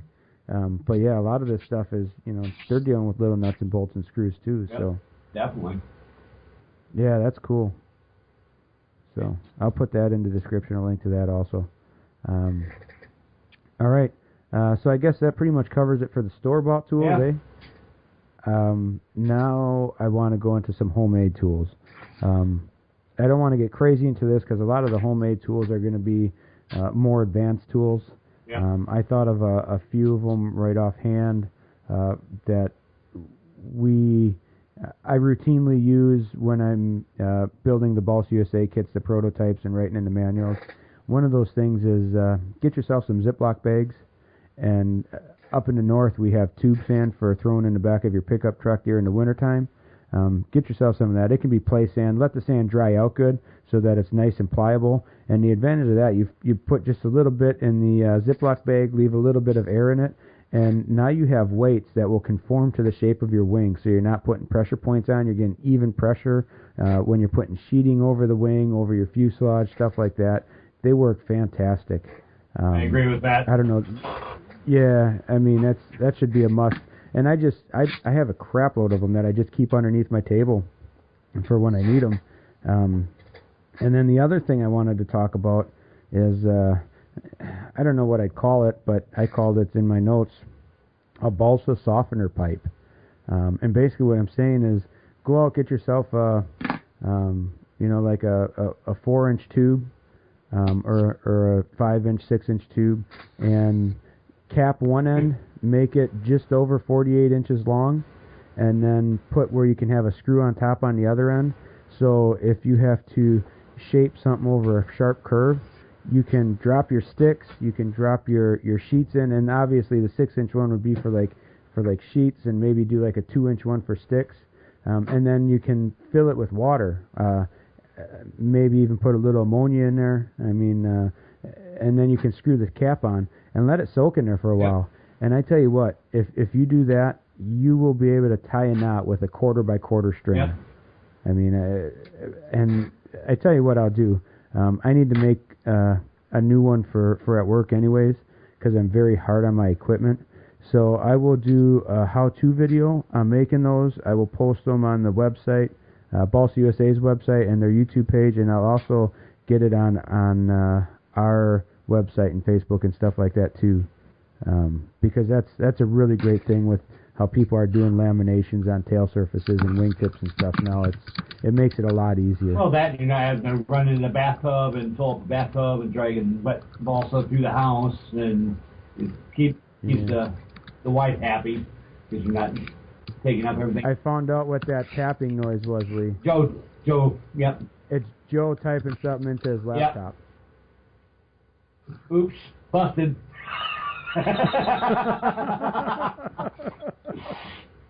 There we go. Another kind of a one that I use quite a bit. Usually for the servos, they usually come with a Phillips bit screw. I usually chuck those and use servo screws, and they'll have a Allen head in it. It's a 5/64 bit, so I'll take a Dubro long-handled one, and after I drill all my holes out from my servos, I'll end up using that inside my cordless drill to, set all my servos, because you'll be putting in 16, 18, however many screws. It just makes it go a little bit quicker.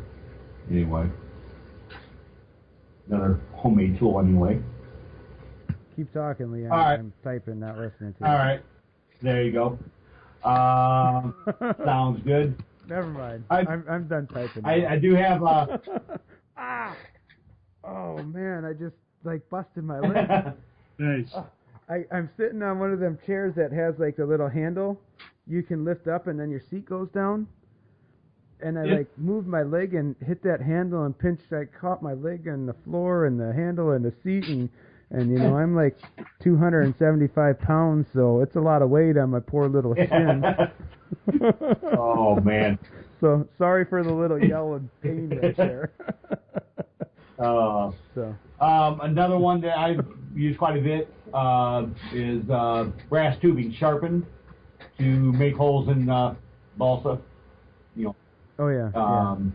And that actually works really good if you get your wing put together and you have your servo installed and the covering, and then you say, "Oh shit, I forgot to have a hole for my servo." Yep.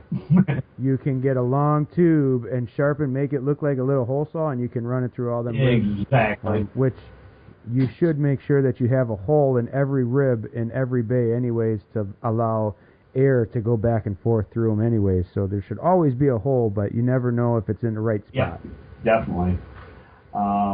Another one that, from monocoat days and stuff like that, taking a couple number 11 X-Acto blades and glue them on either side to make a double cut knife.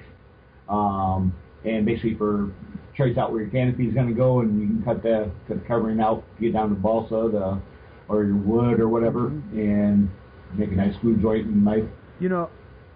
Along with that, I want to say I like to take and glue a number 11 razor blade onto a 3/16 piece of basswood or spruce.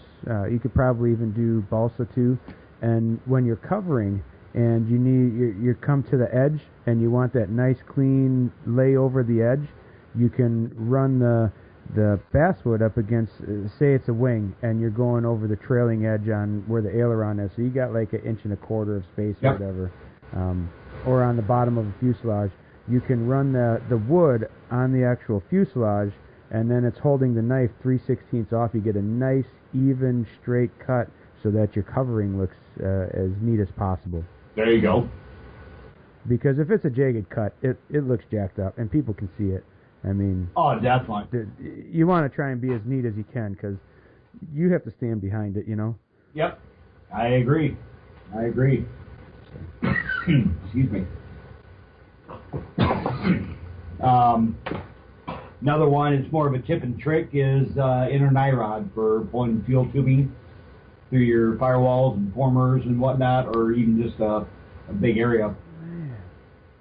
You're a genius. I never thought about doing that. No? Come on now. No, man, I'm learning stuff. There you go. Yeah. Shoot. I do use the inner nye rod for my pull cable. There you go. But no, But yeah, I mean, that's a whole nother story. Exactly. But the inner nye rod will usually fit inside of the tubing real nice, and you can pull it right through and makes it work out pretty good. Fantastic. Another one I've got is just some regular alligator clips. You can actually solder them onto like a clothes hanger wire or just some soft wire or whatever, just for soldering up, wires or holding the part up or something like that. Even, just you can do several of them. So I use a little tool. I don't remember what the name of it helping is. hand. Joe, you may know. Well, it's a little block, and it's a aluminum block. Yep. It's got a bunch of holes machined in it for the EC3 connectors. Oh, and it's got the clamp for the Dean's connector. I know which one you got. Joe, do you know the brand of that by I chance? can in 2 seconds because I got it laying right here. I want to say it's Mr. Solder, but I don't think that's right. 1 sec. All right, sorry. But yeah, I use that, and that works great. Now, if you get them, it actually comes with the second part, so you can hold 2 wires together. It's got a spot for alligators to clip in. It works really It's called good. The Jig Is Up. I'll try and get... The jig is up. The jig Yep. is up. That's Yep. it. It works great. And mine now, I bought a new one. My old one didn't have it, but the new one, it's got a piece of plastic. I don't know what it is. It's obviously something special because the solder will not stick to it, which works really good if you need to lay something down and put a drop of solder on. You don't have to worry about soldering it to your jig. There you go. Well, that one should have been brought up in the store-bought stuff, Yeah, Well, sometimes it works. It is All what right. it is. There you go. There you go. Joe, I figured Joe brought up the homemade sanding blocks in the store-bought stuff, so I could bring up the Jig Is Up in the homemade box. Cheers. One of the things, this is kind of a shameless plug, but I will tell you that one of the tools that you're going to want to have when you start doing your wiring and stuff is going to be the Boss USA Nyco Press set. Yeah, for flying wires and pull cables. The difference that thing makes, I know a lot of people think they don't need it. They'll just do it with their pliers and get the same effect. But I can tell you, I go to a ton of events and I look at airplanes closely, especially if I know for sure they're Boss USA, just to see how different people do different things. And the ones that people do with their pliers and just flatten them down don't look nearly as nice on the airplane as a finished product as it does if you use the Nyco press. I agree. And, I'm going to go into a little tangent on the Nyco press because I feel this is very important for people to do. Because the Nyco press it's like a $50 investment in the kit that Boss USA has, which comes with the Nyco press, the crimper, designed for Nyco press. It comes with some sleeves and then the wire. If you get the 3rd scale or quarter scale, the wire size and sleeve size changes. But how Nyco press works, and they use it in the full scale stuff, it actually creates what they call a cold weld. And when you crimp the copper sleeve, you don't have to wrap it through a couple of times, like the fishing line where you bring it through once, twice, and then you loop it around so that you just bring it through once, make your loop, bring it through the second time, and you crimp it. And when you crimp it, that copper actually embeds into the cable. So with that being said, you have to use a non-coated cable. You can't use like the plastic coated cable because it won't allow it to crimp into the different strands of the cable. So make sure if you're not using the stuff that Boss USA sells that it's not a plastic coated cable. And with that bond, you will break whatever it's attached to way before that wire breaks. Yeah. I've tested out our 3rd scale stuff. I've tested out, I've hung from it. I've hung from our quarter scale stuff and not broke it. I'm 275 pounds. For those of you who have seen me, I'm not a small boy. I got a little meat on me. It took a lot of work to get it, but I got it. Well, you did get in shape. Yeah. I went on a diet this year with my wife, and I wanted to get in shape. I've reached that goal because round is a shape. Exactly. So. Excellent. I think that was about all I had for the homemade stuff. There's a million other little things that you build during this thing that you don't even think about. Yeah, and I mean we could go on for days, but at some point we got to just do the basics first, and as we go on into other shows and talk about other stuff, we'll talk about the more specialized tools, you know. And by all means, if you have a question, put it on our Facebook page. You know, we'll bring that up in the next show, whatever the next one is. Also, bring that up if you have any tools that you've like homemade tools, or if you have any ideas of tools that we didn't mention, by all means, you know, share them with us and bring them up, and that's something that we can try out and then talk about in future podcasts. Oh yeah, well, and not only that, throw a picture on the Facebook page. People can learn from it before the podcast. Yep. You know, I mean, we can use that as a type of a forum for people to show the stuff, you know, talk about stuff that you found that works, because the only way we learn is by everybody else. So we need your input just as much as you're looking for our input. And I mean, even just talking about the show, I've learned a couple of things from Lee and Joe. Surprisingly, I learned something from Joe. But well, even like last year, Chad, when I was up there for the smoothie class, you hit on something that, you know, you may have a group of builders in your area that basically all start building the exact same way. You get some, you know, when I came up to see you, you know, I said, well, I'd do it this way. It's not wrong. It's just a different way of doing it. So, you know, it may be a shortcut compared to what you've been doing. So, well, I'll let you know, Lee, that my way is right. 3/4 of the time, because Joe's around. No, that's me. I'm not Joe. That's me. Wait a second. That's me. But no, I mean, everybody can learn from everybody is what I'm kind of getting at. So, just because we're saying that, you know, we do it this way doesn't mean it's the absolute right way or the best way. It's just the way that works best for us, you know. So. All right. So we good with tools? I think so.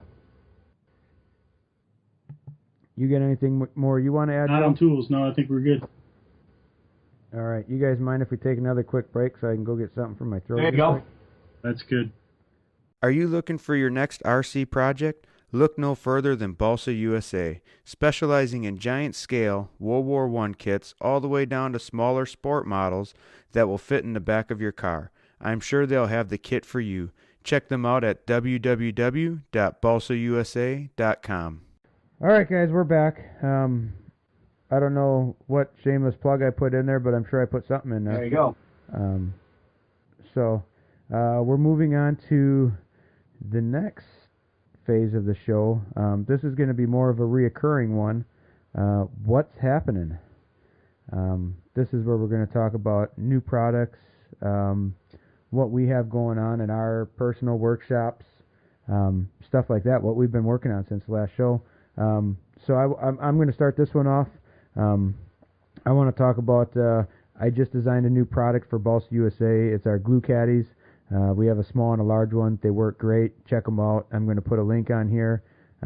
There's a video showing about building them. There's some live video on Facebook about it. I'll try to share that as well.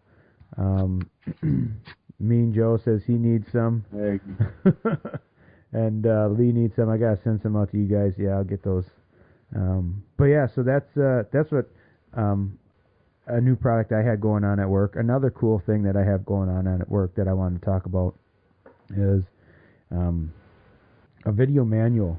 So I'm designing a plane. It's a 3rd scale plane. If you watch the Balsa USA Facebook, you'll see little teasers on it, stuff like that. But 172? Oh, sorry. It's funny. It's funny you say that, because there are a ton of people that think they know what it is that aren't even close. Yeah. So I've been having fun with that. It's a blast. But anyway, so what it is I'm doing a video manual. I'm recording the whole build step by step with the step number down in the corner. So people that are new to building or new to giant scale and are afraid of it, they have that extra. It's like having a tech guy with you 24/7, and not just a tech guy, but the guy who designed and wrote the manual 24 hours a day, 7 days a week. You can see exactly how he did that step or I did that step. I keep seeing the smiley face that Joe texted me, and it's kind of creepy. But yeah, so I have that, and then in my shop I have a crap load of projects going on. I haven't had a chance to work on anything. I'm building a Newport 28 for Pete Goldsmith. I have my Stearman that I've been working on for a few years now that I finally just got the new a Mulkey 215 for it, which is pretty yeah, sweet. It is. That's the engine I wanted for it, which is why it stalled out for so long. And then I also plan on building a couple of Panthers this winter, one for me, one for Scott Anderson. So that's what I have happening.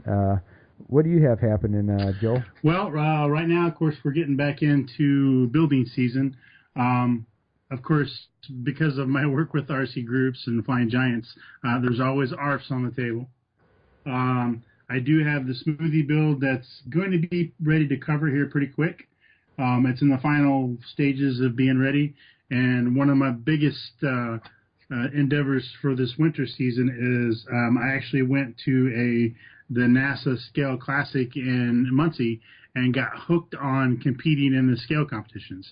So I believe what I've decided on is a third scale Eurocoupe build. So that'll be probably the next build if I'm guessing.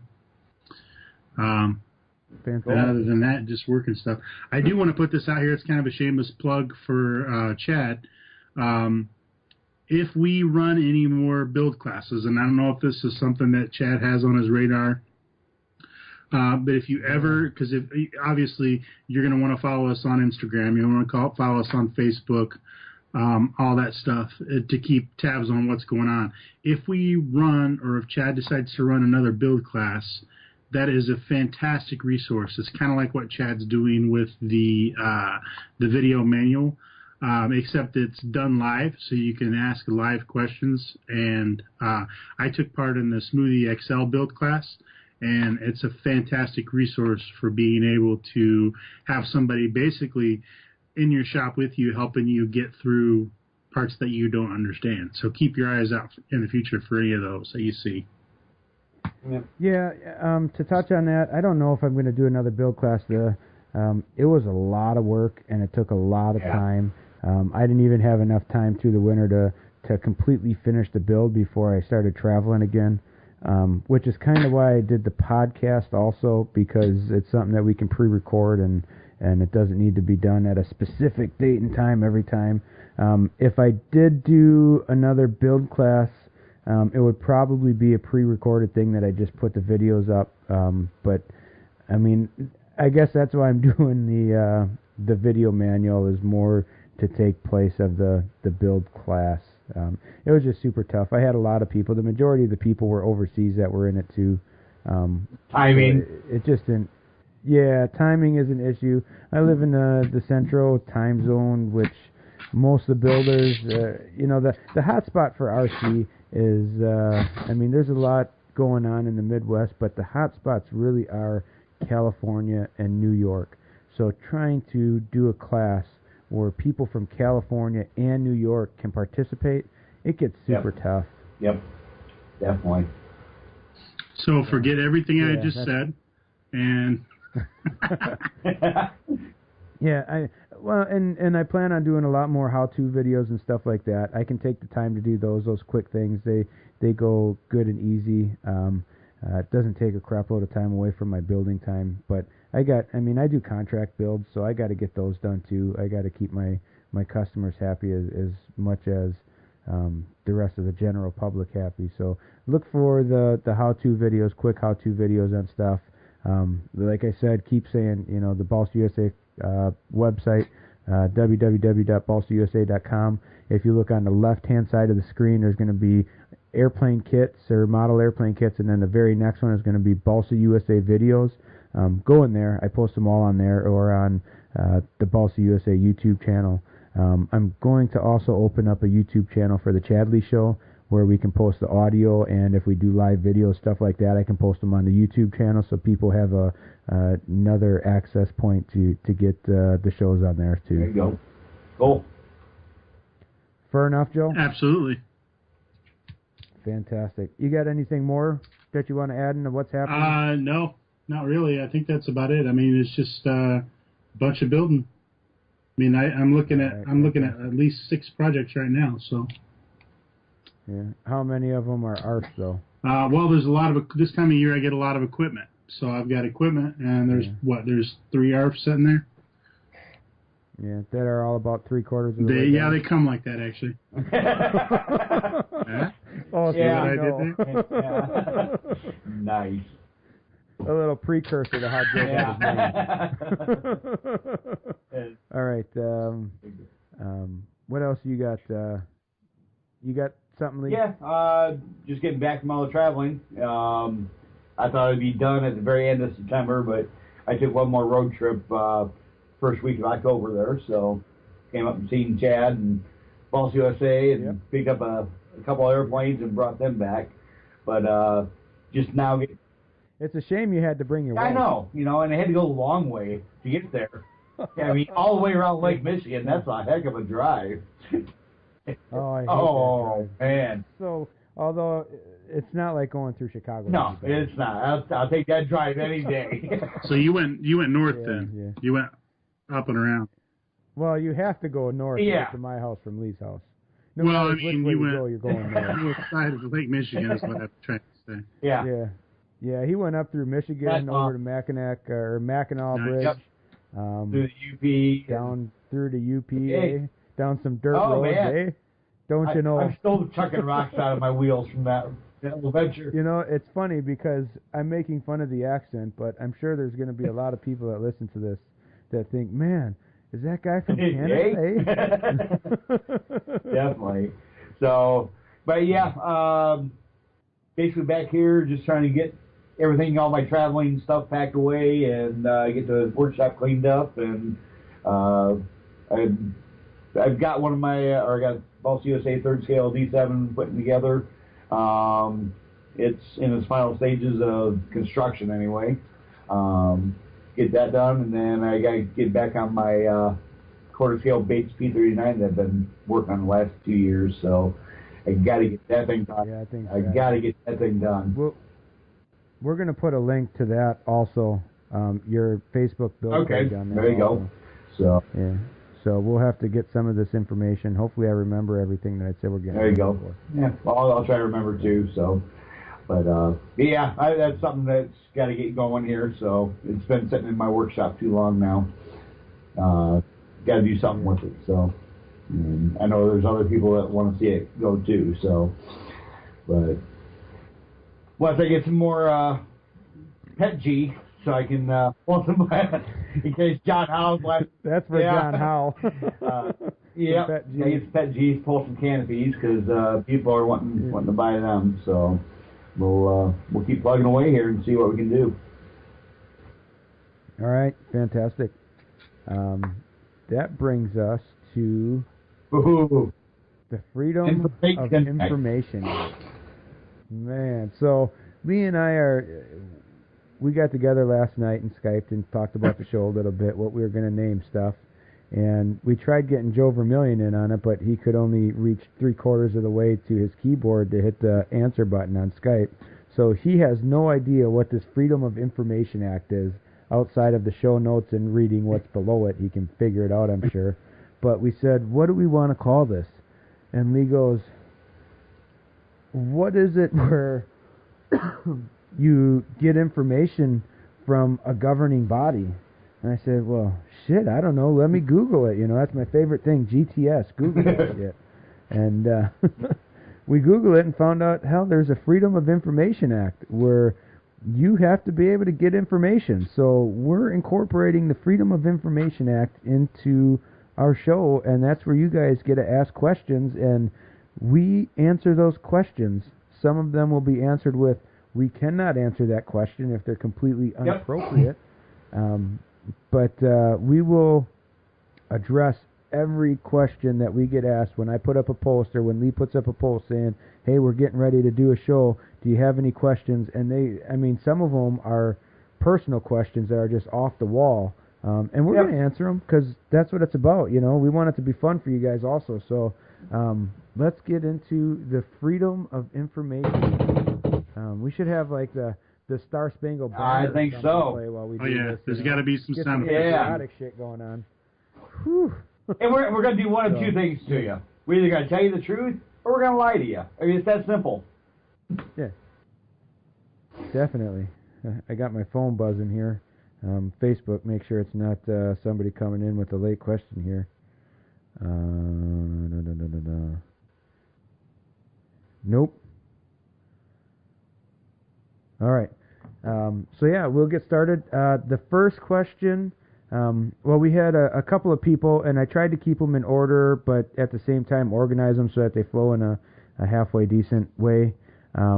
First one is Bernard Adderley. I hope I am not screwing up people's names. I feel real bad if I am, but I want to give you props where props are due. Have either of you guys got any experience using spiral blades on a scroll saw? Are they any benefit to a model builder? Where do you buy them from? All right, Joe, that one's for you, buddy. I have no experience with that whatsoever. I knew that's why you were going there. Yeah. Well, Joe hasn't really gotten into the scratch building a whole lot on the balsa side. That is correct. Joe? So he's done some kit stuff like that, and this would be more of for a scratch builder. Lee and I have been scratch building for years. I mean, we got 40 years of scratch building together. Yeah, definitely. And that's mainly because Lee's like 60 years old. But I'm 70, but thanks. Yeah, well, you know.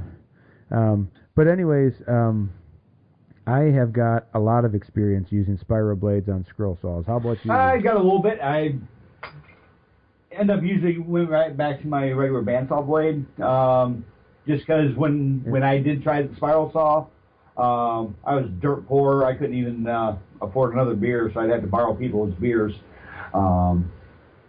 That's the best way. It is. Who's the one that brings all the beer to the shows? Yeah, no kidding. I steal it from Joe and from there you go. Me, so, or I make my work buy it for me. Hey, that's even better. So yeah. Well, I happen to have a lot of experience, so I'll take this question. I love them. Now I have a laser, so I don't use it a whole lot because I'm that guy. But yeah, basically what it is, and there's Jeremy Chrisman asked, I believe, or he made a comment. Yeah, talk about it. I don't know what it is. Basically, what it is picture it a thin blade for your scroll saw, and everybody knows what a scroll saw is. I hope it's I don't know how to explain it. It's like a mini bandsaw, but instead of the blade being a band going around, it just moves up and down, kind of like a coping saw but powered. I guess is what it is.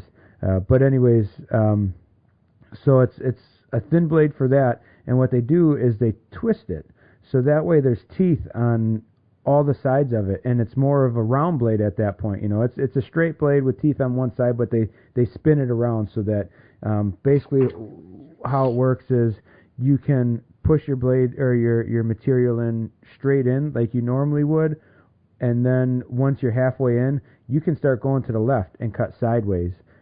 You can bring it back towards you and cut backwards, and then you can go back to the right, and you can cut a square or a circle out without ever turning your material, your piece of wood.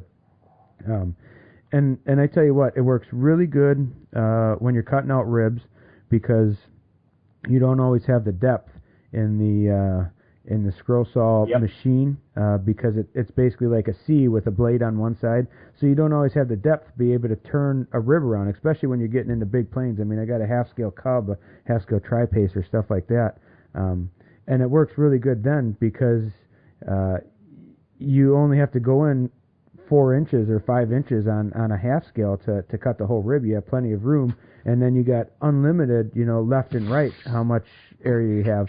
So it works good for that on balsa wood.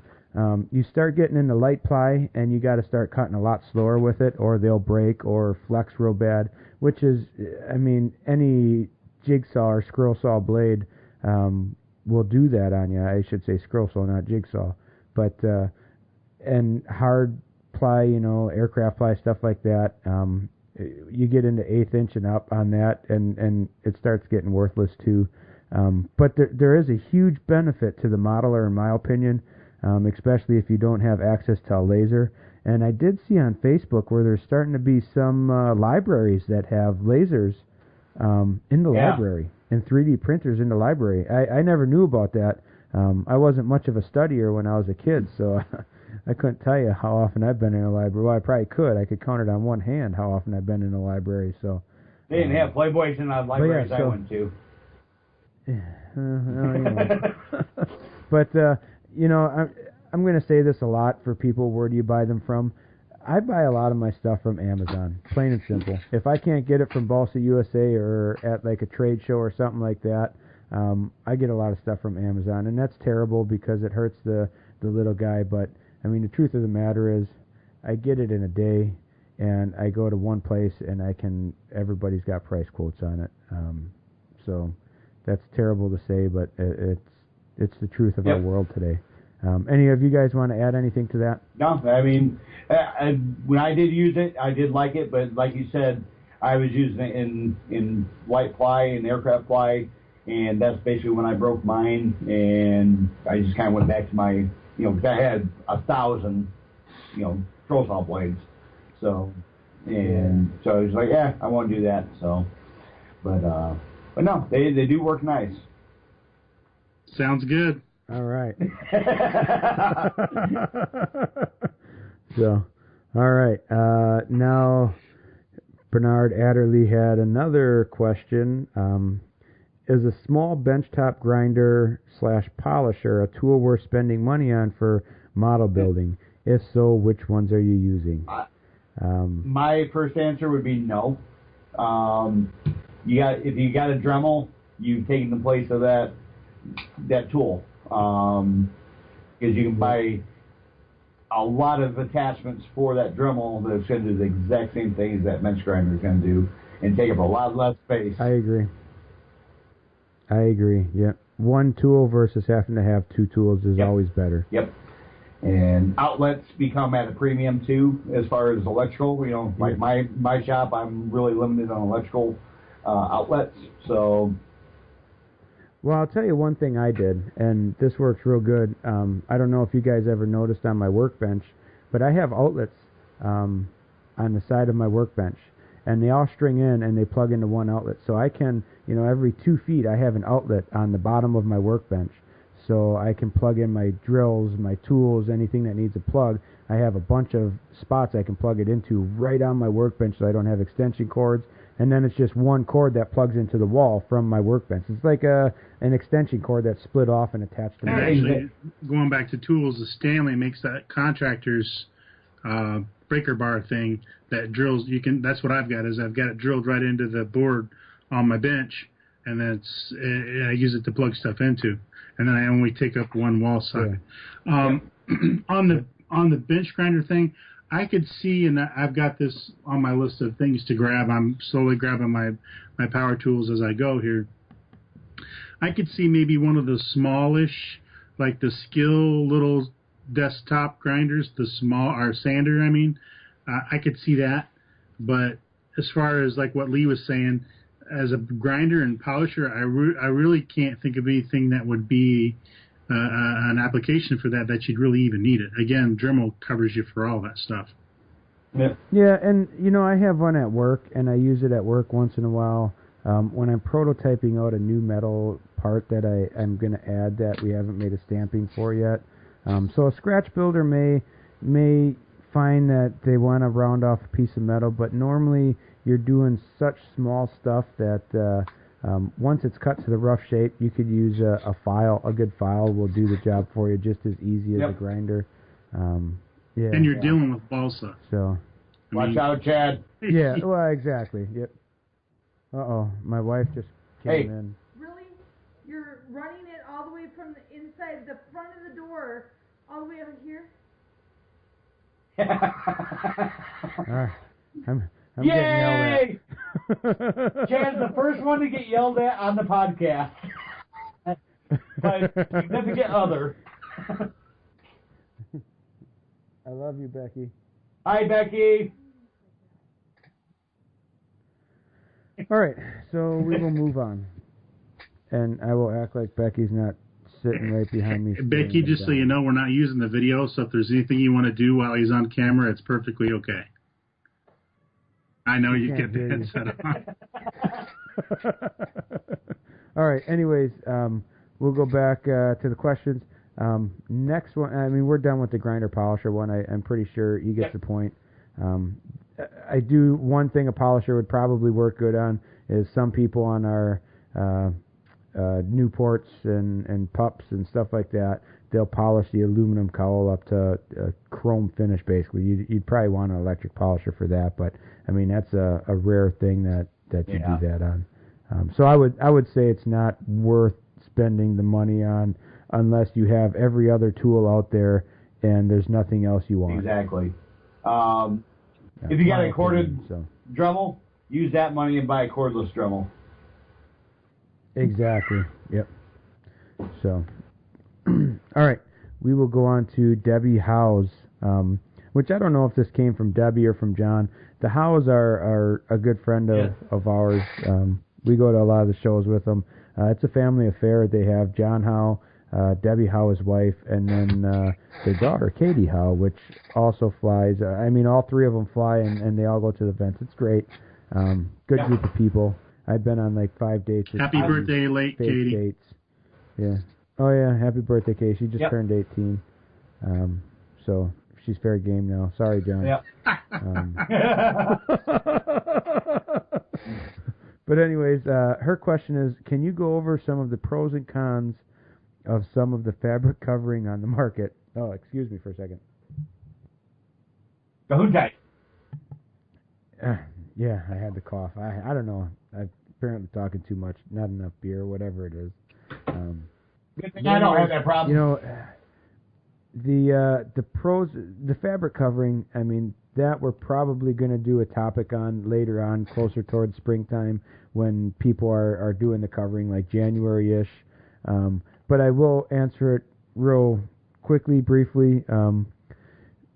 Pros and cons of fabric covering versus like your plastic covering or stuff like that. The fabric covering is going to be a lot stronger. If you're doing a scale model that was originally fabric covered, like a Cub or World War I planes, or PT-19 was fabric covered. The control surfaces on a lot of early World War II warbirds were fabric covered. But yeah, so you get that scale appearance then also, and the strength. And if you have a plane that you fly in the wintertime, I highly recommend using fabric covering, because with the cold, it doesn't get more brittle. Now, the cons of the fabric covering would be if you're not using a covering like Solartex that has the adhesive on the back, because I believe that's the 21st Century, I think, makes some too, right? So yeah, you got those two to choose from, but then you're doing it what I call raw, and you're putting the adhesive on the plane, and like the full scales do it. It's a lot more time consuming, and fabric covering is more expensive, and it is heavier. And if you're doing a metal plane, it's trying to simulate metal, and you want that nice gloss, smooth finish, you have to add a lot of primer to fill the weave in to get that, and then you're adding a lot of weight to your plane. So that would be the biggest cons of fabric covering. I agree. So that's really all I'm gonna answer about that. I hope that's enough for you. But like I said, January-ish or so, I'll probably throw that in on one of the topics along with some of the other finishing type stuff. Yeah, there's several different ways to finish with fabric too. So. Yeah. Yep. Anything else you guys wanted to add to that? No.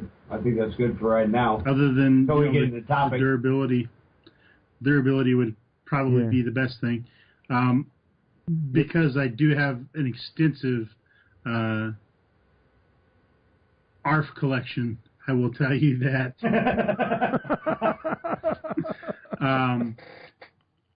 That almost looks painful, Joe. and we're not saying that ARFs are bad by any means. I don't want you guys to think that we're completely bashing ARFs. ARFs have their place. but we just like giving Joe a hard time. Yeah, and you'll understand more about that. Working for Balsa USA. Yeah, you'll explain more about that in a little bit. But for those of you that don't know and don't pay the kind of attention that I do, because I'm really kind of OCD about that stuff, the biggest thing I see about ARFs is if I take an ARF airplane and I lay it on the ground, and it usually has the Solartex, Aura cover, monocoat, those kind of airplanes. If you set those out in the sun, or if they're in an area when you're out at the field and it's in the middle of July and it's warm, you will notice that they will wrinkle. If I have, say, my Balsa USA quarter scale spat out there with a fabric covering on it, then it doesn't wrinkle like that. So that's one of the big things I noticed. The difference between the two is not only just the durability, but the overall look of the plane is in my opinion, much better than it is with the glue-on type coverings. Well, and I want to add a little bit to that because I don't want to lead people in the wrong way either. A lot of you can get the wrinkling on fabric-covered planes too. And the reason that a lot of times it wrinkles like that on the fabric-covered planes is when you put the plane together in the wintertime and you're running your heat, all of your wood is shrinking, blah, blah, blah. And then springtime is normally when you're covering, there's a lot of moisture. Your wood absorbs that moisture and it swells up a little bit. You cover it, and then you take it out in the hot sun and it dries it back up, and your airframe is actually shrinking. I mean, you can measure your airframe in the wintertime, springtime, summertime, and on like my third scale Newport, it can grow an eighth to a quarter of an inch sometimes, So that's sometimes where the wrinkling comes from also.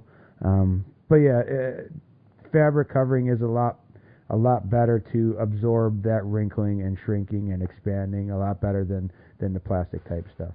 Hey, Joe. Yes. What's that World War I German camouflage covering called? That is called lozenge. Oh, okay. That's not what you told me last time. That was copied and pasted question from somebody else. I will have you know. All right. So that answers. Thanks for the question, Debbie. We'll go on to. Yes, thank you. We'll go on to Dale Bennish. If you only want to carry one set of Allen wrenches, should ball end or standard hex be better? I'll take that one. Ball. Okay. I'd say ball. And I would say ball. If you're going to carry it to the flight line, the ball end is going to be a little bit weaker in the long run as far as tightening up. You're going to strip out sooner or later. Whereas the regular one, straight end, will give you a lot more torque to it. So on the workbench, have a straight one if you can use it. But for the field, definitely ball end. Yeah, and the key thing is if you can only afford one, you definitely want to get the ball because it's more universal.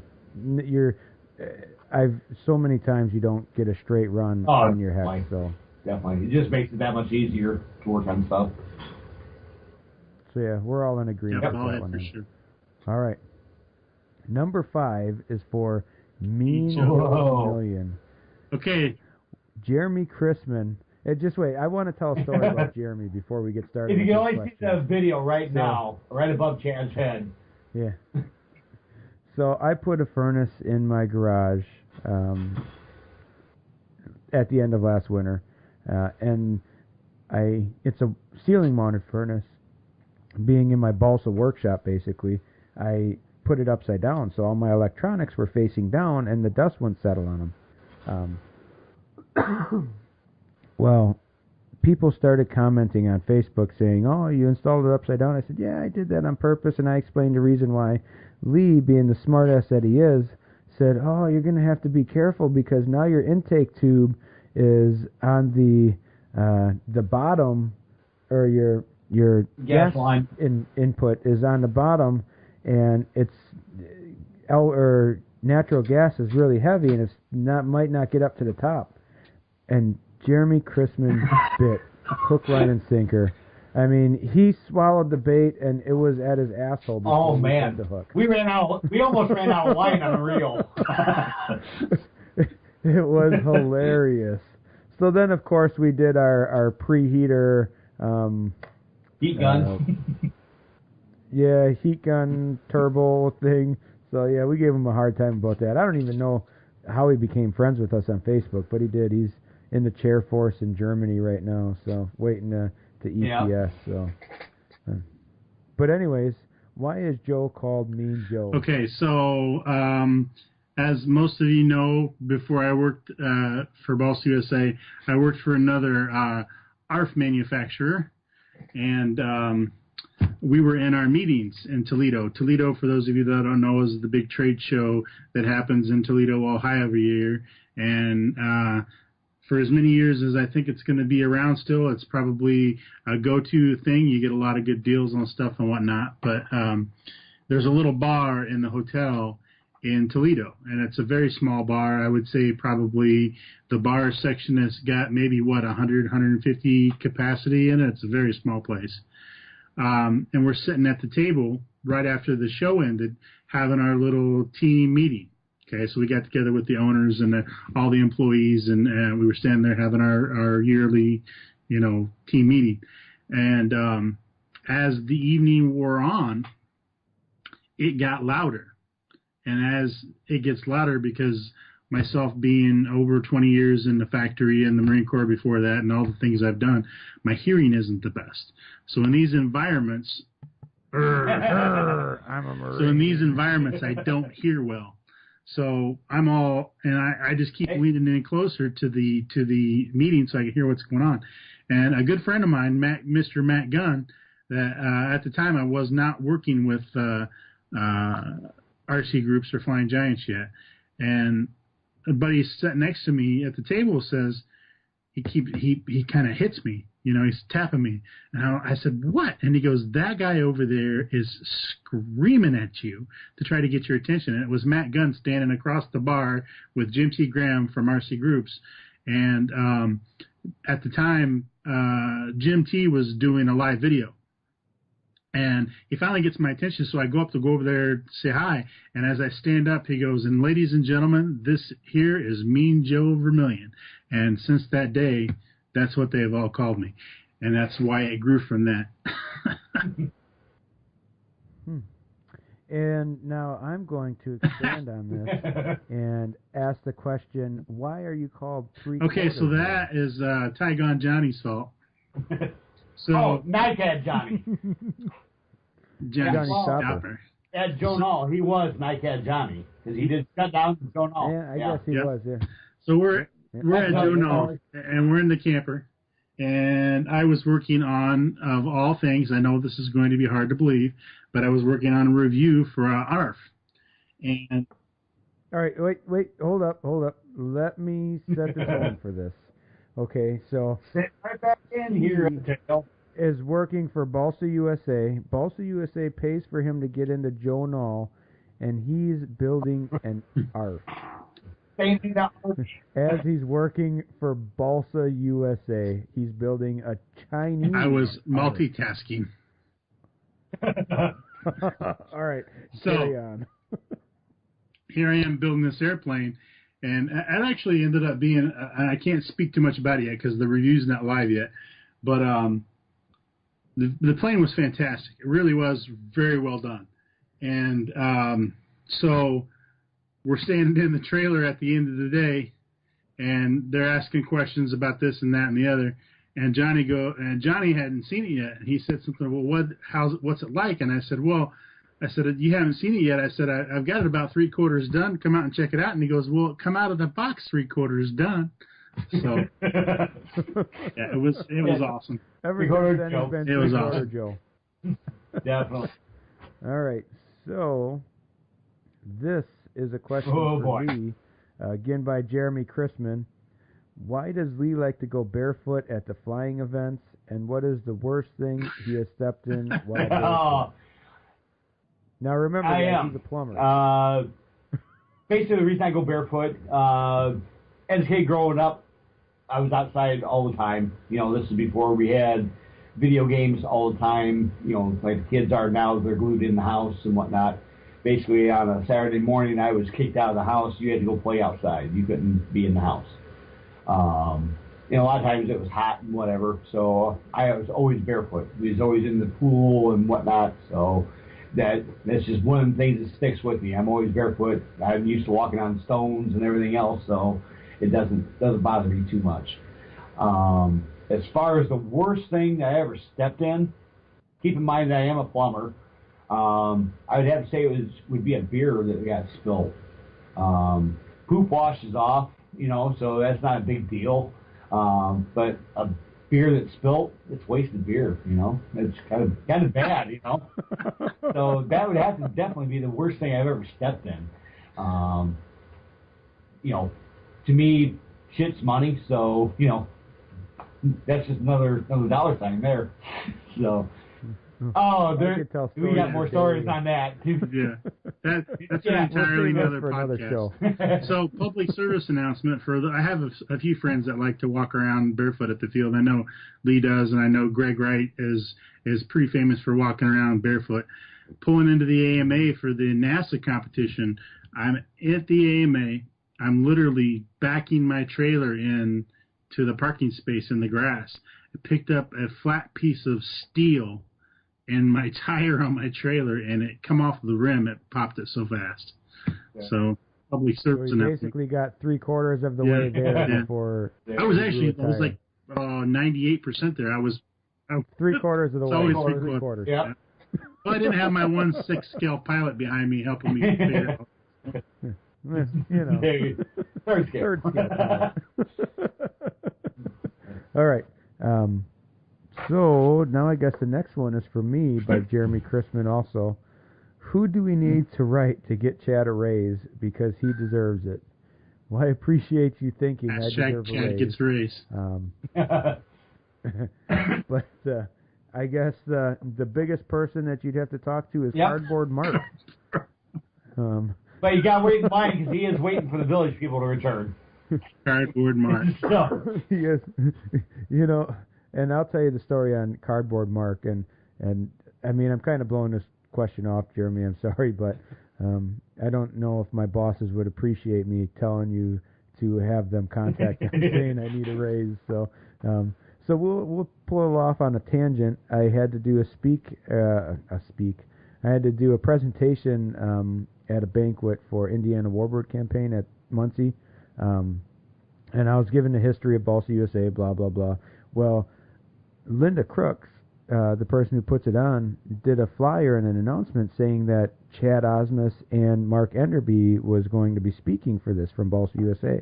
And Mark's one of the owners, the vice president of Balsa USA, for those of you who didn't know. But he couldn't make it.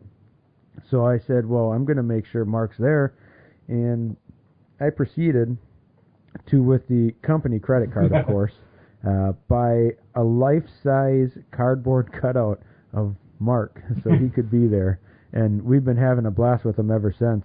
I mean, I move him around the shop now just to scare people when they turn around, you know. Oh, yeah. That reminds me. I got a really good video of my wife at Balsa USA that we have to edit and get up online sometime. And it involves Mark. Right. Cardboard Mark. All right. And moving on from that one, we have one from Bill Malloy, who is also one of our Balsa USA team pilots and prototype builders. How much rum will be consumed before, during, I got and after? this one. Bill, I think... right, No. I think Bill is asking the wrong question. How much bug juice will be consumed before, during, and after? All of it. So Lee is addicted to Captain Morgan Long Island iced tea, and he drinks it like freaking Kool-Aid. And we call it bug juice because that's what I like, man. So and he likes his bug juice. There's some people that like. But I can tell you, I've run out of beer. Lee keeps making fun of me flashing his beer in front of the camera, so yeah, I guess it's fun. Hey, you got to be prepared. So, but All right. That's all the questions we had. I just checked the Facebook page. I didn't see any more pop up. I apologize if you put one up that we didn't get to. I'm 99% sure we got to all of them. Did all of them that I found on all the different sites. So if we don't find it, if we didn't get it, if we didn't get it this time, we'll put it on the next one. yeah, did you guys see anything that I didn't see? I that have I not. missed? Uh-uh. All right, fair enough. That ends our Freedom of Information Act segment. Now we will move on to notable events. This is where we talk about events that either Chad, Lee, or Joe is going to, and if we're not going to them and we feel you should know about them, we'll tell you those ones too, I guess. So, Lee, I believe you're going to the next one. Yeah, this weekend right? I'll be going to the South Bend Pot of Gold RC swap meet. That was Joe. That's at Fairgrounds in South Bend, Indiana, this Saturday, basically from 9 till 3, I believe. So I'll be heading to that one. Joe, you going anything? No, I'm pretty much done with anytime soon. What's the next probably one the big major one. The next big major one I'll be going to, unless something pops up before that, would be Toledo. I do some indoor fly-ins around here locally, but pretty much the travel season is done for me and Joe. Hey, Joe, when's the Kalamazoo swap meet? I think it's already. It's already been done? I believe it's already passed. I believe it was the first week of October. Oh, okay. Well, Chad will be going, along with all of his stuff in the Pulse USA trailer, to the Wausau RC Sportsman 23rd Annual RC Swap Meet and Auction, held Sunday, October 29th, 2017, at the St. Matthew's Faith Academy school church thing on 28th Ave in Wausau, Wisconsin. The doors will open at 8 a.m. It's almost like I'm reading a flyer that I have right on my computer screen. But yeah, we go to that one. We try to go to a lot of the swap meets, local swap meets. So yeah, if you're in Wisconsin, they got one at Wausau. I think they have another one in Manitowoc that same day, the 29th. So yeah, I'll be at the one in Wausau. I'll have all the goodies that we sell for Balsa USA there. Let me clean up my screen so I can see my notes. So yeah, the next flying event that I will be going to is the Blue Max in Florida in January, which is freaking awesome to be able to fly in January when you live in Green Bay, Wisconsin. I'm going to try to make that one too. Yeah, I got to talk to Steve and Julie and make sure they're okay with you staying there. Well, he takes up about 6 inches of space, so he'll be all right. I'm sure we do have the Kent Radio Model Swap Meet coming up in Wyoming, Michigan, Saturday, October 29th. I probably will be attending that, I would imagine. Cool. All right, fair enough. So stop by, see us, say hi. That's all I got for. And we'll all be wearing our shirts too, our Balsa USA team shirts. I won't be wearing. Oh, why not? We gave you one. Why won't you be wearing one, Joe? Because I don't have any. We made him a special one. Do you need another one? Yeah. No, I'm good. We'll get you some, Joe. Don't worry. Before Toledo, I promise. It's all good. All right. So you guys got anything else you want to say before we close out here? I think we're good. I think we're good. Okay. I guess that's the end of our show. Keep calm and build the plane. And just remember, whatever happens in the hangar stays in the hangar. Till next time, see ya. See ya. Oh, Joe, you didn't have a fancy catchphrase? There wasn't one on my show notes. Oh, yeah, that's because we came up with those last night when you couldn't reach. I didn't even get a character. And I don't have a shirt and I don't have a character. Well, I'll be perfectly honest with you. The reason you didn't get the character is because I started that process before we asked you. It's all good. So, That's right. We'll get you. I got you on the cover. What more do you want? All right, guys. Thanks for listening. We'll talk to y'all later. Hope you enjoyed it. Give us some feedback on our Facebook page. There'll be a link to that. Yeah, let us know what you think, what you want us to change, what you want us to do. Keep feeding us more questions, too. Yes, and please share your builds and pictures of your planes with us. That's my favorite thing, is to share everybody else's stuff. Yes, share that on our Facebook page. Keep building, guys. And we'll make an Instagram page before this gets put up so that we have a link for that also. Good enough. All right. I guess that's it. Bye, guys. Have fun.